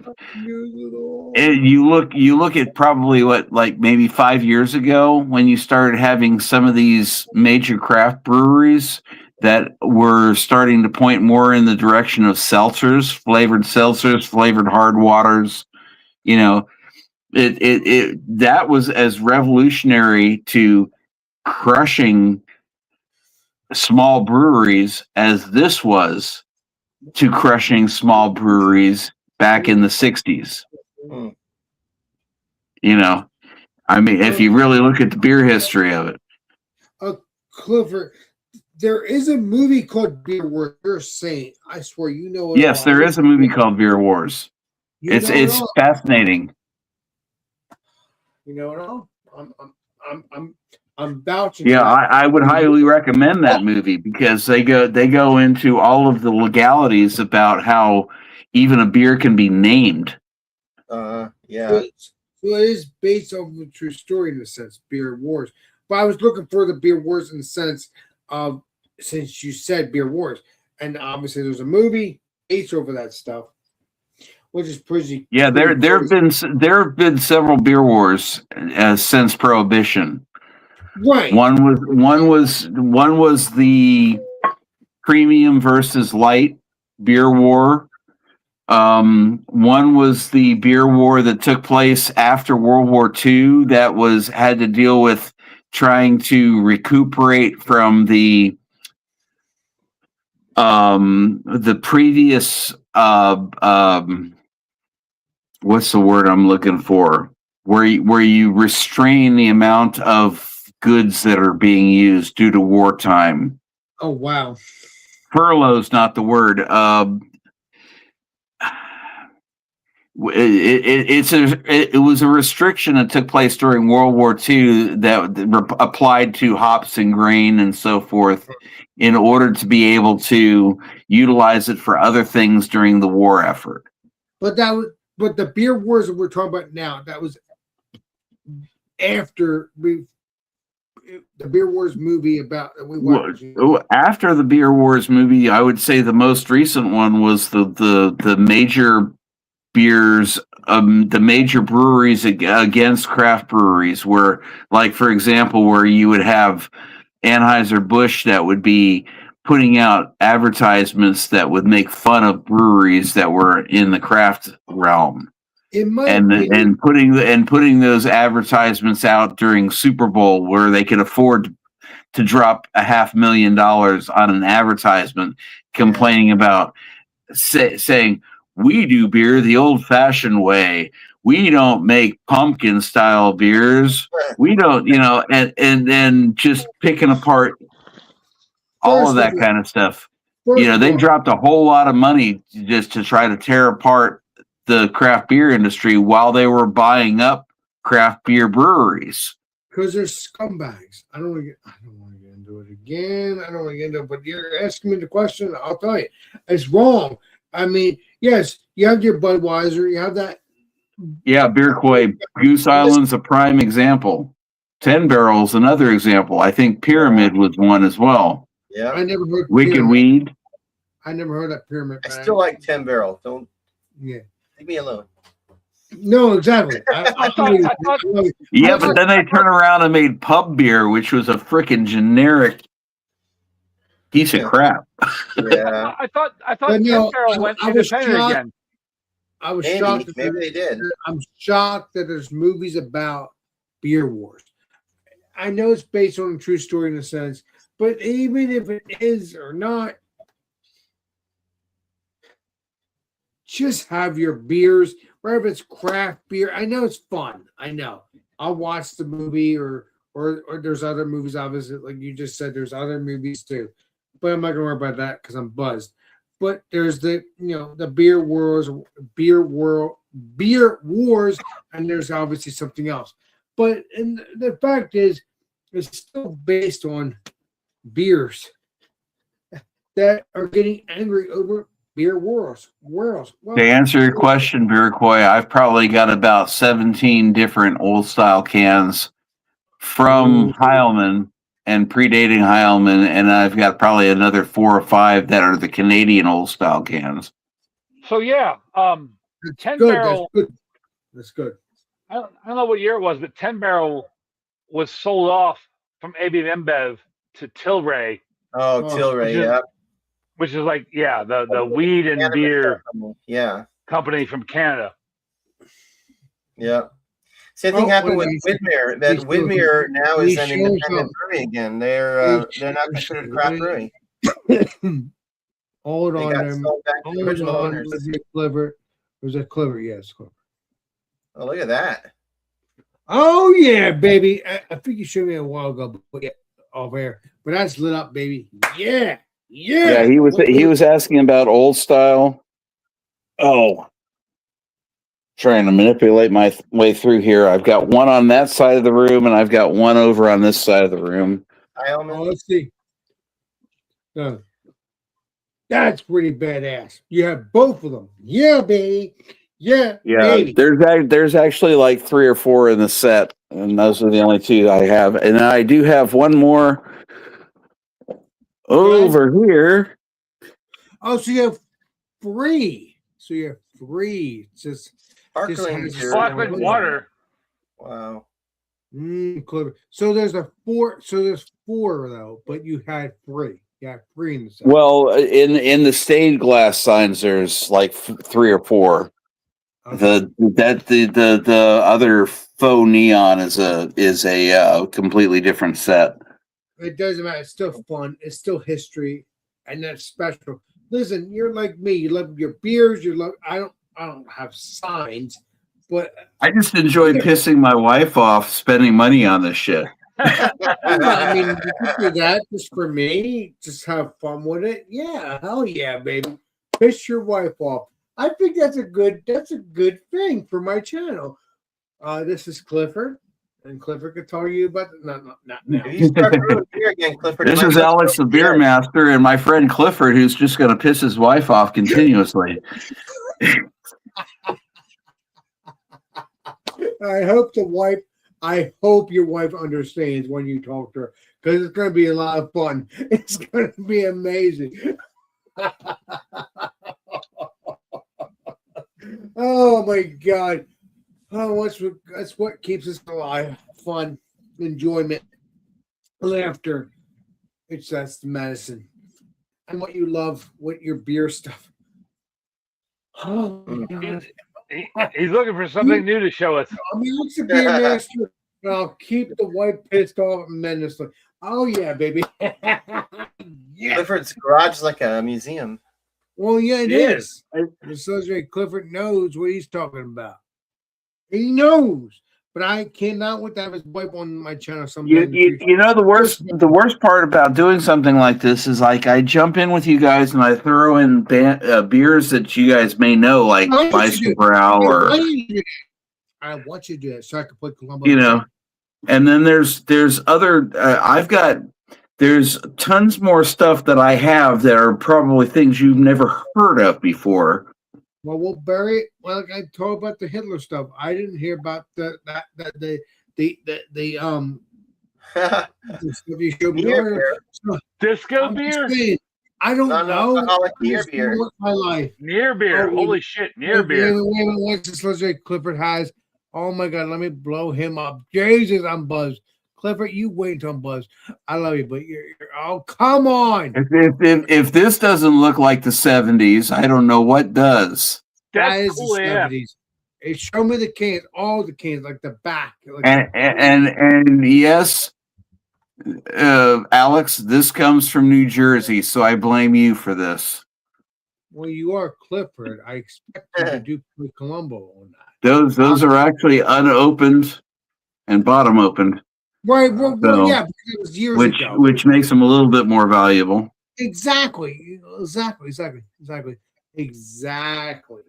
are cool as fuck. Those are like What really is cool that cans. brewery, though? Is that brewery?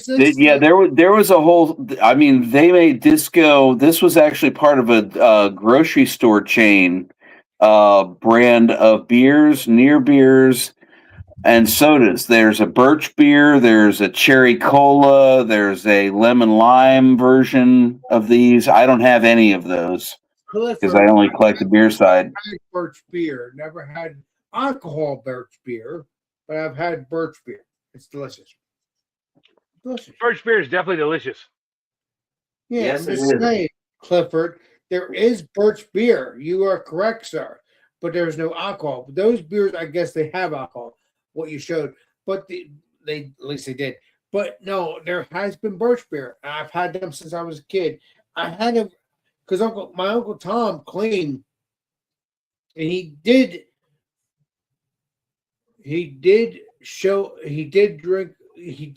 give us birch beer. No alcohol. I'm just saying, birch beer. I don't remember. It's been years. But when I saw the birch beer and I drank it, I didn't remember that. If we did have it, I vaguely remember. But I love when I had the birch beer, it was sweet. Because Here is a West Coast, and I don't think Steven is old enough to remember this. I'm not gonna remember it either. I'm not gonna remember that either. I'm only 40. No, I don't remember that one. 6-pack for 98 cents. I was only 40. I'm only 40, Clifford. Yeah, that's from the late 60s. That's a spring beer And this was a beer that was brewed with cooperation with Blitz Weinhardt, which was an Oregon beer. Never heard of that. And Stephen, you said that you have brewed a Shiner clone. Yep. Here is a Shiner can. Holy God. I've had Shiner from about 1965. That's Shiner, but that's not what it looks like now. No, not at all. Exactly. And that's also top intact. But you drink the original Shiner, right? Prior to what you Yeah. told me? Now, unfortunately, this has got some damage on the backside. I'm not sure if you can see it, but like right in here, it's got some rust. That's the big problem with metallic cans like this, is they have a tendency to get humidity rusting very easily. But if you know Shiner beer, you know that it was a beer that was used for it was Clifford. in the movie Urban Cowboy with John Travolta. Urban Cowboy. This is another Shiner can that came out well before they ever did the Urban Cowboy movie. Urban Cowboy movie. Yeah, it was a John Travolta movie.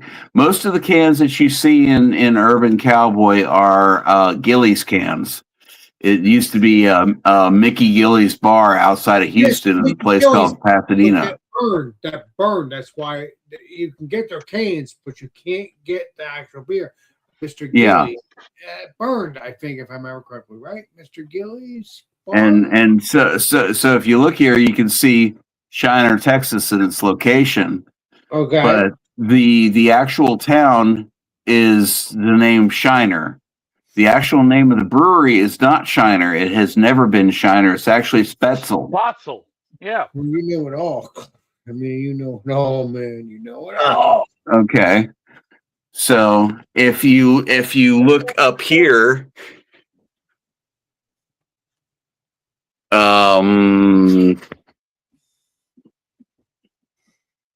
not sure if you can see that or not. But you can get Gillies beer, but it just doesn't exist. That is what you see. That's that's a reproduction sign of what the actual brewery, the state monument for the brewery. Oh, you know, on like your ceiling. I'm an idiot. Yeah. But do you have Gillies stuff? Gilly. I do have Gillies stuff. I don't have it handy to show you. We'll bury it next Friday. Don't worry about it. I know you're excited about showing things. I love it. You know me, Alex. I'll always show you shit. Exactly. But we don't want to keep going tonight because it would be ruining the fun. But Gillies, that bar, that brewery did not brewery, but it burned to the ground. It did. I think it did. Oh, and whoever asked me about old style, there's another old style. Let me put on hold on. I said to you old style, but maybe I'm wrong about it. But I'm putting on. Yeah, that's a pepper shaker from Old Style Brewing. That is cool. Do you ever use that? Come on, use it. Hell no. You're an enemy. Dr. Ink. There was a beer company called Gillies. There was. You can get their beers, but not the actual beer. You can get their empty cans. I think that's who I'm thinking. I think that's who it is. I don't know. It's too many freaking history. Too much history. But there is a Gillies. Hey, Dr. Ink. Yes. I finally found the can. I found the can. Let me blow you up. Is that the Billary? Let me blow you up. Yeah. Oh yeah, that is the Billary. That's the Billary.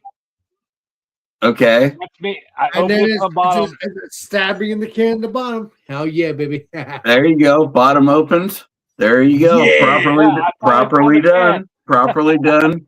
Now, Bottle correct me if I'm wrong. If you look at the side, if you look at the mandatory that's on it, it says Presidential Brewing Company, right? Where would I find that at? Play Colombo. Wherever it tells you what the name of the brewery is.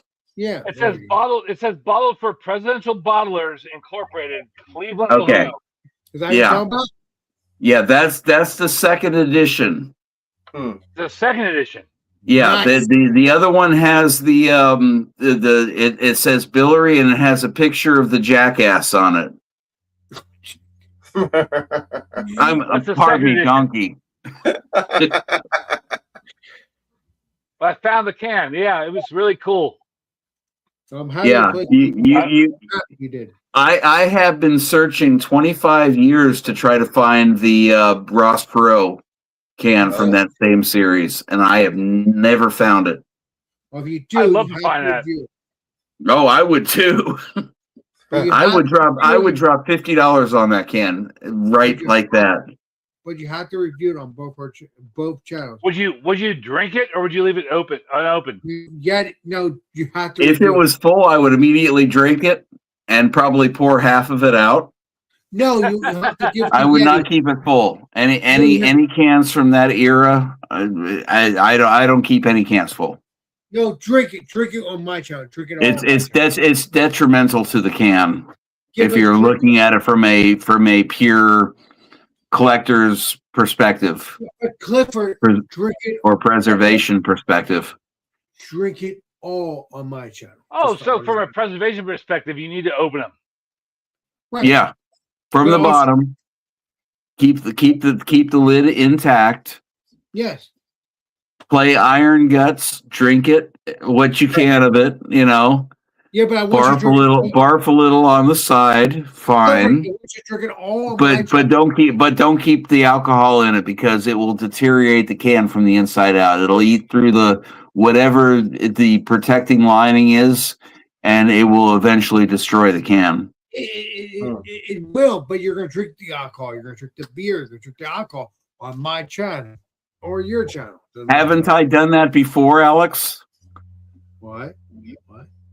What's the You've done it on my channel before?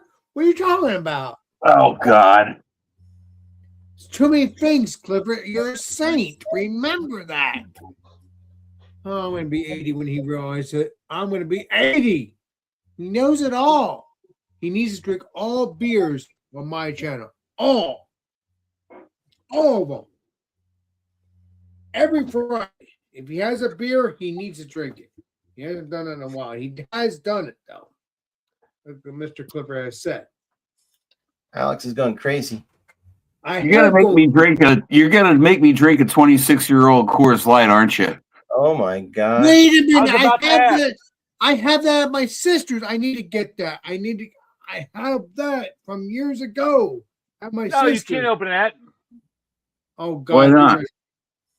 Go ahead. I was about to ask, what is the oldest beer you've drank? 1976, about 3 years ago.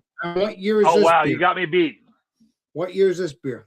And I've got a Schmidt Tigerhead Porter somewhere in my attic that is from 1943 that I'm eventually going to drink. Well, have you Wow. drink that on my channel or your channel, wherever you want to do. I don't care what you do. But that's what you gotta do here. All right. Is it cold? I No guess. way. Probably not. Oh no, my nipples are hard. But what's the beer? Let's get this straight so everybody knows what it is. 18? 18? Holy shit. This is a Coors Light. 18 is what they labeled it as. I don't see a date on it. Fuck. I hate when they do that. They owe me. Fuck. I may be able to tell from the bottom. He's gonna play Columbo. Hell yeah, baby. Okay. This is I don't know if you can see this right here. I can't see it. 1998. Not what? 1990. Oh my God. I had to drink craft beer well, not craft beer, but any beer from decades ago. Oh my God. Let's see what we get out of this. Please be delicious. Uh-oh. I didn't hear a I hiss. didn't hear anything. I didn't hear any hiss either. No, Is that a twist off? Apparently, it was. I thought it was a pop off, but the threads are on there. it's a baseball beer. I have that. I- I don't have it here though. I have it at my sister's, still there. Fuck. I did drink a beer from Flowers. It was from 1996. It wasn't awful. That's a baseball beer. I did notice. I'm not sure if you can see it or not, It's a baseball bat kind of beer, and I have that. I don't have it with me though. but there is a where is it? Good. Date right there. Oh wow. June 23. That looks to me June 23rd, and it's like 148J. So I don't know if that's a Julian date for it, but here it goes. That's a baseball beer, and I have that. I have something similar to that. I hope you have more of those beers because I want to review it. I hope you do. A nice frothy pour. Huh. But no, Clifford, I hope you have another bat beer there because I have a beer from years ago. I'll try it with you sometime in the future. I don't have it here. Oh, that looks weird. That does look weird. Does We're look talking weird. 1998. I mean, come on, buddy. Come on. Oh, Some- wow. There's stuff in there. Of course. Oh yeah, there's stuff in there. I can see it. Oh, my God. There's What?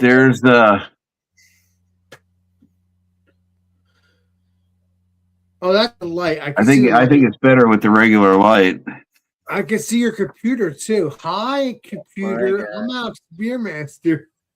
I love it. Holy shit. I can't get enough. Okay, Please be delicious. Alex, Please. bring me down for a second, Paramedics. and I would Okay. like to see everybody else cheers this. I don't have the beer though, but okay.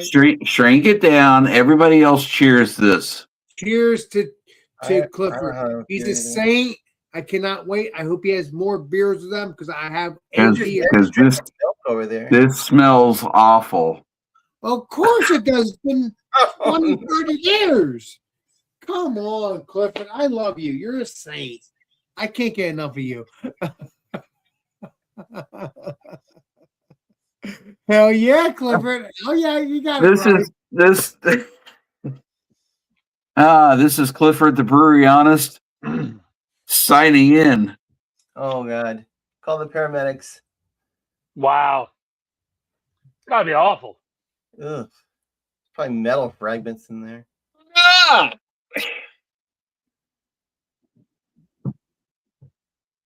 It's gotta be wet cardboard and cat urine. That's not a face of a happy person.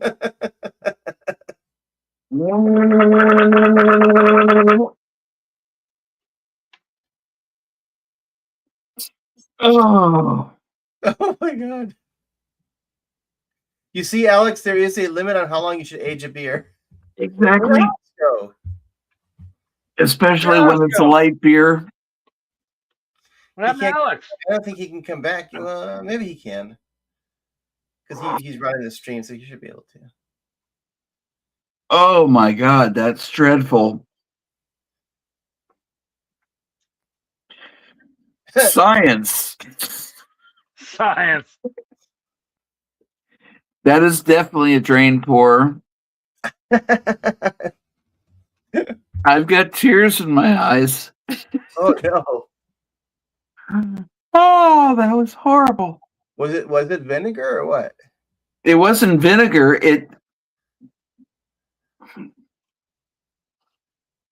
It smells, interestingly enough, and I've said this for several different old beers that I've tasted.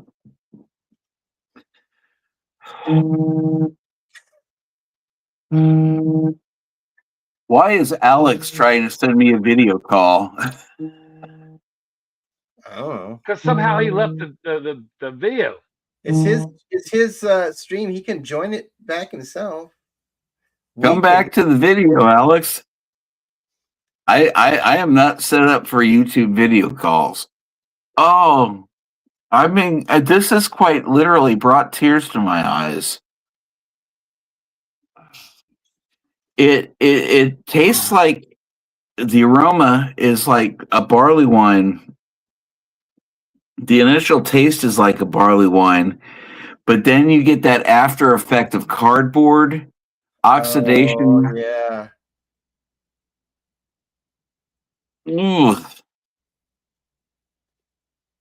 Yeah, that was a light. I mean, I took probably a good third of a cup to half a cup swig on that. I took a giant swig on that.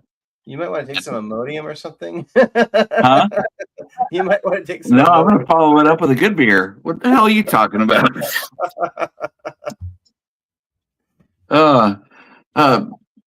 Coors Light, circa 1998 vintage, not recommended.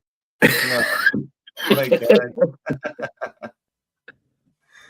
God. I will be back in a minute. How are we on Alex's stream and Alex is not here? It still runs whether he's here or not. Man, that had to be an awful beer.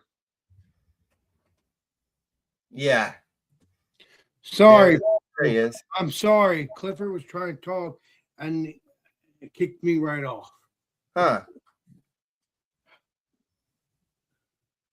I'm gonna sue the fucking idiots. I'm doing that. You saying, Bruce, he had missed him at, he's gonna wake up in the middle of the night and he's gonna just explode in his toilet. you missed him drinking the greatest beer in the world. I did, but the asshole StreamYard kicked me off. Huh. I wanted to have I mean I could watch it on the channel, but it's just so stupid that they do that. If they do it again, I'm gonna sue them. That's all there's to it. I'm suing them. I'm gonna sue their parents too. Fucking he's gonna feel great in the morning. That's gonna end up real well. Didn't he say he has to get up early too? Not me. I hope not. No, I'm Clifford. getting up early. No. Oh. That was weird. I got the death circles and then I got kicked off. That's weird on your own channel.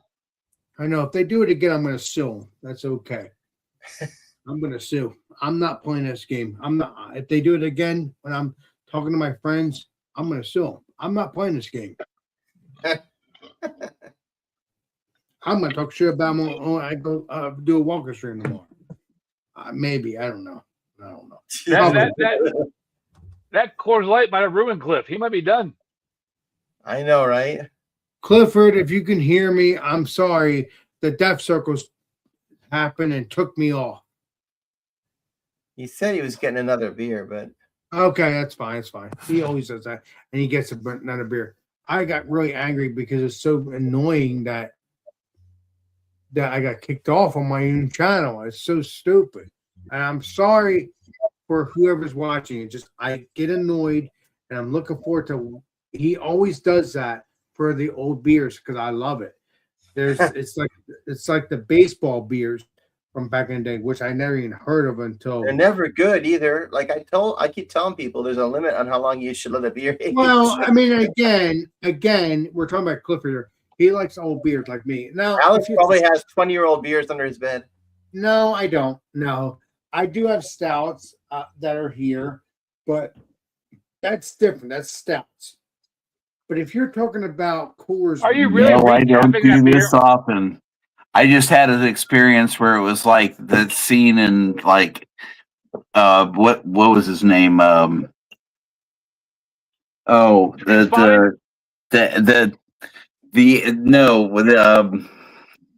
Ace Ventura, where he took the plunger and he put it up against his face and he's like doing this bit, trying to get the taste out of his mouth. But Clifford, what do you think about the beer? I'm sorry. For some That was reason, fucking horrible. it was. You're talking about 1998, 30 years ago. Come on, but it's funny. That's why you do it every Friday when you hang out with me. Well, once in a while, every Friday, not every single Friday. Testicular fortitude. Come on. I know. I was looking forward to it too, but the Death Circles came along and they kicked me off my own stream. Idiots. I can't believe you drank that. That's good though. Not good, but he's done it for years. He's done it for the past. And not my first rodeo. But now I'm fresh glass, fresh beer. One more and I'm done for the night. Well, you said that hours ago though. And then you Clever, you are a saint. I don't know what to do with you, my friend. We've been on how old is that beer? Because I have alpha nipples. How old is that beer, Cliff? Barbie? How old is that beer you're drinking? 20 years. Let's see. It's Best by. It was brewed on November 20th. Oh, now you're drinking a fresh beer. That's not long. And this is Creature Comfort Tropicalia, the best IPA out of Georgia.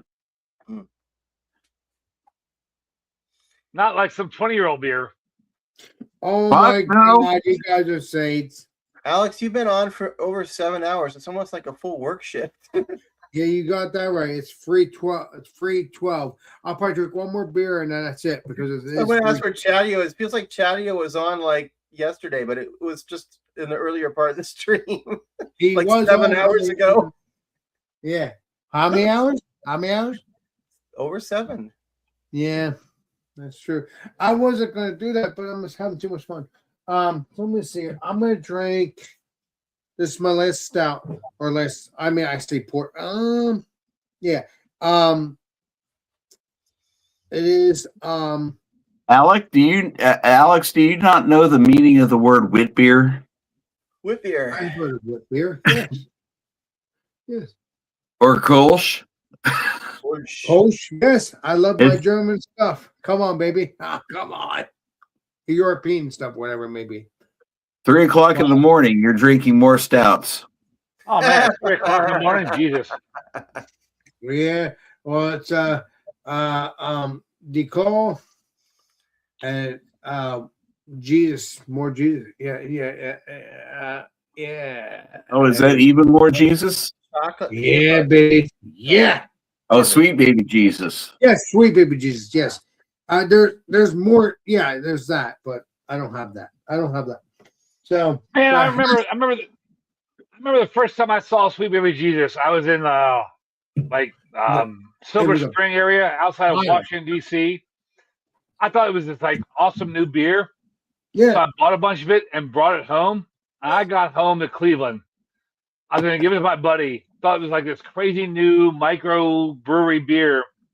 Right. And before I even went down to my buddy's house, I saw it on the shelf in Cleveland. I was in the grocery store. I was like, "Are you kidding me?" It's not. I've never seen this in a shelf place. At least I don't think. Anyway, I don't know. I'm just in finding beers. Oh, damn it! It's a decent beer. I was just so disappointed that I thought it was like some crazy local beer, and then it wasn't. Well, it's another beer from another state. Exactly. But I'd still try other beers as being the beer master. But I get what you're spraying. I forget, is Christian Moreland, is that Cleveland or Cincinnati? Cincinnati. Okay. There's a couple beers out of that brewery that I really like. That brewery is really cool because they have a plaque when you walk in where I can't think of his name now. The baseball gambler. Never that. Never heard of Pete that. Rose, or Pete Pete Rose? Rose set the record for his like 5,000th and whatever hit. It's crazy. And they got a plaque right there when you walk in the brewery, Oh, where wow. he's and his quote is something like, "I'm just like every other person. I have 2 arms, 2 legs, and 5,000 hits in Major League Baseball," or some nonsense. It's pretty funny. Hmm. But they've got that plaque right on the floor because Christian Moreland Brewing is located where the old Cincinnati baseball stadium originally was. And they've got it Okay. located right on home plate, where like home plate originally was. Interesting. I've got somewhere in my collection an old Christian Moreland beer bottle from the 1800s. Mm. Mm. I don't have it full. I don't have it out here right now, but I was Don't going worry to show about that. it. Said, don't worry about it. But do you have it open? Not open. Do you have it Oh. closed? No, that was opened a long time ago, and I would not drink that. You did drink it, didn't you? Don't lie to me. Don't lie to me now, Mr. Cleaver. That's a sin lie to me now. I wouldn't lie to you, Alex. I know you And- went. Well, And if you accuse me of lying once again, I might have to just supply you with a very grade A noogie. oh yeah, I'm Oh. ball busting, but no, that would be amazing. But that would be amazing, Clifford, if you ever drink a beer that's over 100 or 1,000 years old, and on my channel, that'd be amazing. You've always done this stuff, prior, not 1,000, but I would love to drink a beer that was over 100 or 1,000 years old. oh my god, that'd be. I would absolutely love that. Whether I would like it is a completely different story. Exactly, sir. Exactly. Because you tried the Coors Light, the Coors, whatever. But even though that was only like 10. Well, I don't think very highly of Coors to begin with, so that there wasn't much to impress me there to begin with. Yeah, but you like to drink the old beers like I do. I've never done that stuff. Never. I mean, there is a bottle, like I told you. There is a bottle of a baseball beer that you have similar, even though you already drank it. And there's a regular Coors Banquet version of that same bottle wow. that's out there. Yeah, But it has the baseball look to it too, right? yeah. It's they did the same thing for basketball and football and so forth right around the same period. They did a heavy sports promotion. As a matter of fact, here. Let's blow you up, Mr. Clifford. Let me stand up. Okay. This is the football series that they did. But they were small cans, not bottles. No, those are the 12-ounce cans for the Gridiron Warriors series. Correct, sir. There was also a can that they did that just looked like a football. It was a brown can that had the laces on it and then the 2 white stripes on the other side on either side of it. Here's the football. They're all football. I think they're all. Yeah, they're all football players. A few of them are Hall of Fame football players. Nice, sweet. That's good for you though, because they're famous people. You can make more money with that can if you ever decide to sell it. Don't know if you will, but you don't have to. But I'm saying in the future.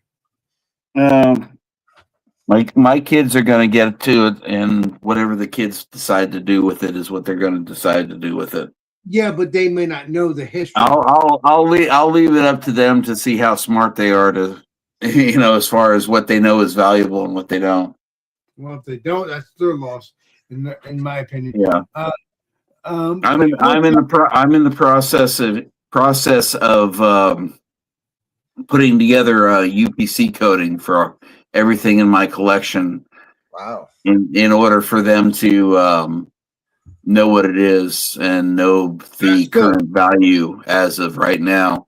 that's good because you don't want them to stab you in the back, even though you already, in theory, already passed on, whatever it may be, but you've already gave them to know, hey, this is not, this is valuable. It's I do. I famous. don't. I'm going to make sure that they don't turn around a $2,000 James Bond beer can for $10. Yeah, it should be more than Let's put it that way. No, but I said it should be that. It should be more than that, not $10. Because James Bond, Yeah. if you're talking about like GoldenEye, yeah, you're talking about 1996, 1997 or whatever. No, and they even have No. some games. They even have games So- for go ahead. So I found the placard, a picture of the placard that's in Christian Moreland's Brewing. That's right there where Charlie Hustle became the Major League Baseball's all-time hit king. Mhm. And the placard on the floor when you walk into the brewery, it says Oh, wow. First Base Riverfront Stadium, home of the Cincinnati Reds. This marks the exact location where Pete Rose and the baseball world enjoyed 9-minute standing ovation. Charlie Hustle became the Major League Baseball's all-time hit king, and it's Oh, wow. in the lobby of Christian Moreland Brewing Company when he hit 4,192, and it says, "I'm just like everyone else. I have 2 arms, 2 legs, and 4,000 hits." Exactly. Crazy. do have- That's the plaque. Huh. That's the plaque inside Christian Moreland Brewing, right when you walk in the brewery. Oh It's shit! crazy. Let me bring it up. I'm sorry. I'm buzzed. I'm sorry. I'm sorry. I walked away right when you were starting to present that, but That's okay. There we go. There we go. Go ahead. Oh wow, that's crazy. Holy shit. That's right when you walk into Christian Moreland Brewing. That's right on the floor when you walk into Christian Moreland Brewing. That's on the floor. oh, nice. Are you familiar with Burger Beer? Never heard of What beer? Never heard of Burger. No. Burger was the Cincinnati beer company that was around for Oh, many years. Give me just a second.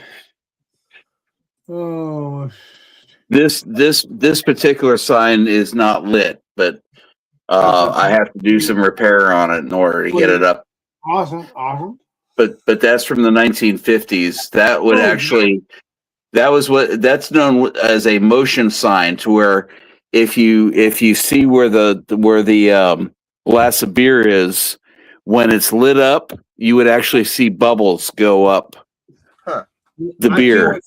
I can't wait for you to fix that because that would be amazing. Yeah.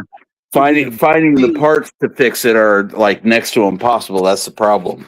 Well, you'll bury it soon enough if you can find it. Exactly. The parts. But Go ahead. Alex, I was talking to you about the James Bond beer. Yes, I'm not gonna blow you. I already had you blown up. Go ahead.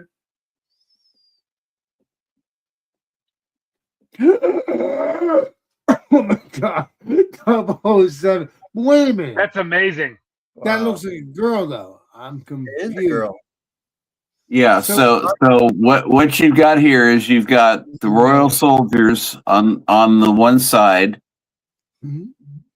You've got the girl, She's pretty. James though. Bond's 007 beer, and that's a statue with the Royal Soldiers in Trafalgar Square. Okay. Okay. This particular can, there were 2 series. This was Okay. made by National Brewing Company. Oh wow. All right. Let's see what year. Come on, give me the year. Give me the year, baby. This would have been around 1968, 1967, 68. Now, there's actually 7 different cans in this series Okay. with different scenes from around London. all of them with different girls. Well, 'cause Okay. he is on his girlfriend. Now, Okay. there's of those seven different cans. There's 2 different series. The biggest thing is the original series had a white band that went across the top. Okay, this is the later series.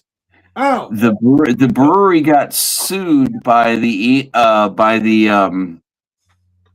estate of the guy that wrote the James Bond series because they didn't get licensing to do a James Bond 007 beer.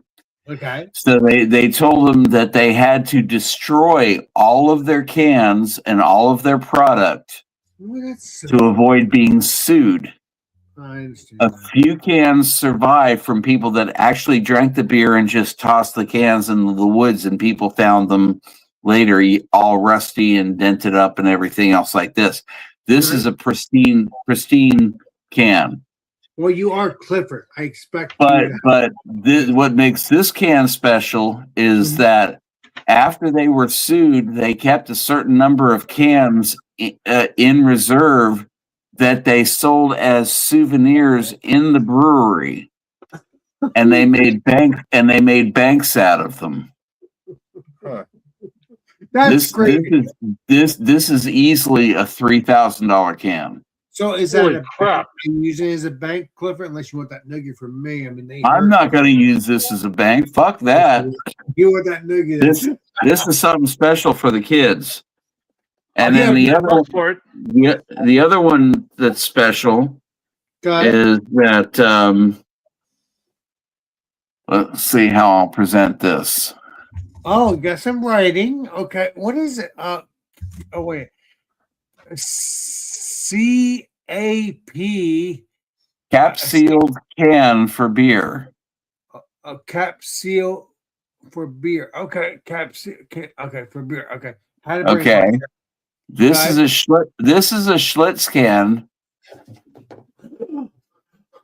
Oh my God, that's a freaking. Oh, that's like. Oh my God, that's like a Oil can. jug kind of thing, right? Like an old jug you can Yeah. find. This is a Schlitz can from like about 1935. This was the first year that beer was ever put in beer cans. It's got what's known as a rib top. It's got the original cap on it. Okay. Okay. It's got some imperfections. So this little scratch right here, this little ding right here and here, these all take away from the value. This can in perfect condition is worth as much as that James Bond. It's only But even still with those little imperfections on it, this is still $1,000 can. So there Holy you go. crap. There you go. You just saved what you just said. You just saved your life on that when it comes to that stuff. When it comes to history. And Yeah. this is back in the day when you used to have internal revenue statements on beer. Oh wow. Okay. So you had, it told you exactly the percentage. That's why I said earlier we were talking about beer percentages. This is only a 4 3/4% ABV can, and that was right after Prohibition was lifted. So that's a prohibition version of the can. Is that what I'm saying, Mr. Blue? This is right after Prohibition. Okay. And this thing is hefty. This is pure steel. What do you mean hefty? Is it strong? Like you can throw it and you have no problem with it? I don't want you to do that. Don't. Oh wow. Okay.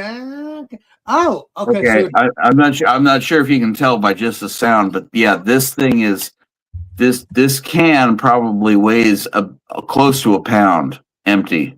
yeah. Let's not mess with that. Then that you might hurt yourself by doing that. Boom, boom, boom. Yeah. Let's get back to normal. Get back to normal. Yeah. A few of my rarities. I'm gonna head out, guys. I'm totally well. So I'll pass out in a second here if I don't. I'm going to be shutting down now too because it's 3:30. So thank you. I could stay on for hours. I've done this for a while. You for have many stayed on years. Atlas. Yeah, so yeah, you've done it too. Thank you, Legendary Clifford. Thank you, Legendary Yeti. Thank you, my friend. Thank you, everybody in the chat. Everybody, stay tuned. We'll be doing this stuff too. I'll be doing Alex and Friends around on Monday. I don't know if I'll be drinking, but I'll be hanging out with my peeps. Maybe you peeps could join drinking or not. I don't care. Drinking. I may drink one or two beer. I don't know. We'll see what beer I have. But don't have it. I'm not going to be drinking. Although I should stay on to drink this. That's the problem. What is that? It is That's the baby Jesus. Sweet Baby Jesus. Oh yeah, that's right. So maybe I should stay on for a few more minutes till I drink this. No, I'll shut it down. So yeah, All right, you that's finish it for that. me. I'll see you next time. But Alex. Steven, I love you. I'll see you soon. Yeah. Cheers. Have a good Nice night. talking to you, Steven. Yeah, you, Have a good one, Stephen. yeah, you too. Thank you, Steven, for joining. Cheers. Yeah, once I'm done this, I'm done. I'm done. I had too much fun, but I got really angry when it came to having my Once I'm done with this, I'm done. exactly my point. I And, promised myself I was going to be asleep by 2 hours ago. that's my fault. That's my fault because you know that It is your fault, Alex. I'm blaming you entirely. it's been It's a my Friday fault. night. It's been my fault as long as I've known you, and that's okay. I love you as long as you're good when you wake up. The next couple hours, that's my. I don't know. I don't know. I don't know your body. I know my body though. All I know is I got a video shoot in 7.5 hours. And if Good luck. if I call you and say you didn't do that, you owe me or message you. I may not call you, but I will message you. I'm not gonna call you because I don't know. I may message you on This Facebook. one's almost done. It's almost done. I swear it's almost done. Excuse me. There's a lot Excuse me. there. Yeah, that's a lot of beer there. That's not done yet. But I swear I will not call you, but I will message you and say, did you do your shoot or whatever it is? What is you gonna do tomorrow? We are playing at a opera house in Georgia. This band that I'm in. We've got a guy coming out who's doing a 5-camera shoot for us and a couple of photographers to put together a promo pack for what the band's doing. Nice. Oh, that's amazing. That's sick. So Actually, I mean, it's not really my cuppa when it comes to musical styles. It's just a cover band doing, country and blues rock. But at Whatever my pays the age, I bills. can't be picky. Hey, whatever pays the bills. I think I'm done Yep. drinking that. I figure because I'm feeling buzzed. I'm done drinking that. So, damn it, I didn't realize it. Holy shit. But yeah, Ginger, you said you were involved in the music business. In what capacity? hell I'm yeah, a baby. merchandiser. Ah, Ooh, I sell T-shirts. hell yeah, baby. didn't we have this conversation you're working with some metal bands? Yes, sir. We had this conversation like 2 weeks ago, maybe. Okay, yeah, okay. I'm squared now. I know who I'm talking to. You're talking about probably on my I channel, leave. his channel. Doesn't matter. It was. I'm just shit with faces and names. Hell yeah, I get those too. I Yeah. head over to Europe on Monday for a European tour with a bunch of metal bands. But Awesome.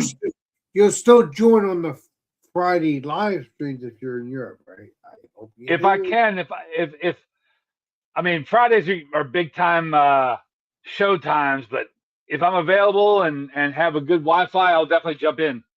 And if you can't, you'll be joining after the European tour. But at Where- least Absolutely. Where's the path taking you? go ahead. Yeah, all over Europe. I mean, I fly into Germany, and it's all over Europe, even into Eastern Europe, UK, everywhere. Wow. Wow. How much free time you got? between time. Not much. Not much. Exactly my point. However, So however, after the tour's over, I'm going to spend a week in Helsinki, what's that? Okay, What is that? Finland. Finland, a major city in Finland. Okay, so you can join my channel on Fridays when you cool off on your. Well, actually, Friday is the day I leave Helsinki to fly back home to the U.S. Unfortunately, No, but I'm saying Fridays in the next couple of weeks. But once you hit the U.S. part, yeah, you'll join the week after because you'll be. if I can join, if I can join in from Europe, I'll definitely join in. Just depends on my schedule and what days off we have. And if you can do the data stuff, you get on Sprint or whatever, you know. So What it is. I have to ask the question: how long does it take to set up a merch booth? Ooh, interesting. It takes all day. Ooh, Seriously? Not really. I mean, the setting up of the merch booth doesn't take long. What my job entails is a lot of accounting and logistics. It's kind of like bartending. I can train a monkey to do the part of the job where you're facing the public. That's the easy part. Right. My job is all logistics and projections and inventory control and right. I mean, yeah. I've spent probably a month now emailing back and forth with people, nice. trying to take the history of what the band does and decide based on that history and what the headliners ticket sales are. I have to project what I think the band is actually going to sell. Projected sales. Make these crazy projections, and so I got to be a prognosticator. I've got to be like some sort of fantasy person and say, oh, based on past tours, I think the band is going to sell this much merch, so we have to order this much merch. Let's sell it. I've got to argue with managers and other people back and forth to say, well, yeah, you think it's not going to do this well, but I think it's going to do this well. And it's a major part of my job is just trying to say, hey, look, based on what the band's done in their history in these situations, this is what the band's going to do. So a lot of that to me sounds like pre-tour prognostication. Exactly. Absolutely. 100%. So to kind of maybe reiterate my question, if that's all been done in advance, how much time do you actually spend setting up a venue? On a road, that's totally different. It depends on whether it's a venue that I have to just give them merch and they sell it, or if it's a venue where I actually have to sell myself. If I have to sell myself, it takes up hours and hours of my day because I've got to bring the merch in, set up all the displays, do everything. Then I gotta go back in the trailer. So you're a one man person when it comes to being on the tour. You have no underlings. Yes. Okay. Totally, 100%. Okay. It's hours and hours because I gotta be in 3 places at once, which you can't do that. There are days where I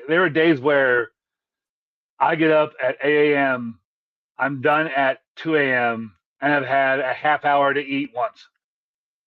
So do you receive shipments of like t-shirts or programs or whatever the merch may be en route while you're on the tour? Yes, and I have to coordinate that. Okay. Because we can only store so much in the truck or trailer. So I've got to coordinate that and try to prognosticate, okay, this is how much we're going to sell. This is how much we can carry in our truck or trailer. And we're going to sell this much on these many days. So this next shipment has to come here. And I've got to be responsible for figuring that out. and if I screw it up,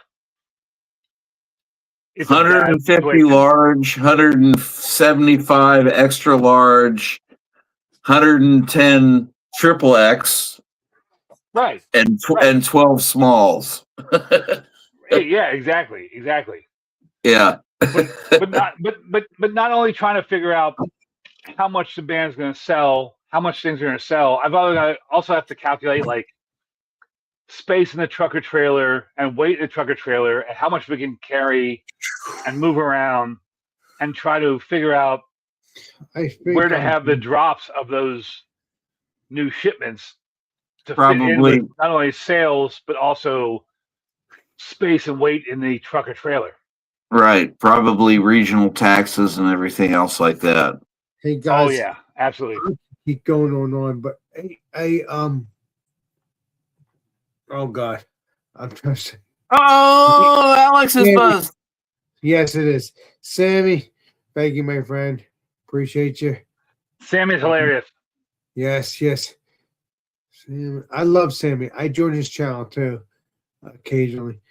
But yeah, thank you, everybody. Stay tuned. I'll be doing probably doing Alex Friends on Monday. I don't know if I'll be drinking, but we'll see about that one. But yeah, thank you, Clever. Thank you. Jesus, I have a brain fart. Yeti, thank you, my friend. Ginger Yeti. Stay tuned for the Ginger Yeti and the Clever. He'll be here. Ginger Yeti, he'll be here too when he can, but he'll be on the channel many times he can. But stay tuned for that. Check out the Ginger Yeti YouTube channel. Check out, I don't know about Clifford, but Ginger Man, Yeti. You're too kind. You're too kind. I'm too kind, but you both have a YouTube channel, or one of you have a YouTube channel. Doesn't matter. Just check it out. I have a YouTube channel. So that you're good. So you're good. You're good. So you're just a person that I'm friends with, just like Ginger Yeti. Although tomorrow night I will be doing some filming in order to present my little cover band to the world. For all of the people that are just dying to see another cover band of an old man like myself and a bunch of other old men that are a lot older than I am. So yeah, we'll present live to the world premiere of the Plum Tuckered Band. And Ginger Yeti, if I remember correctly, we are friends. We are friends on Facebook, if I remember correctly. Yes, right? Sir. We are. Yes, sir.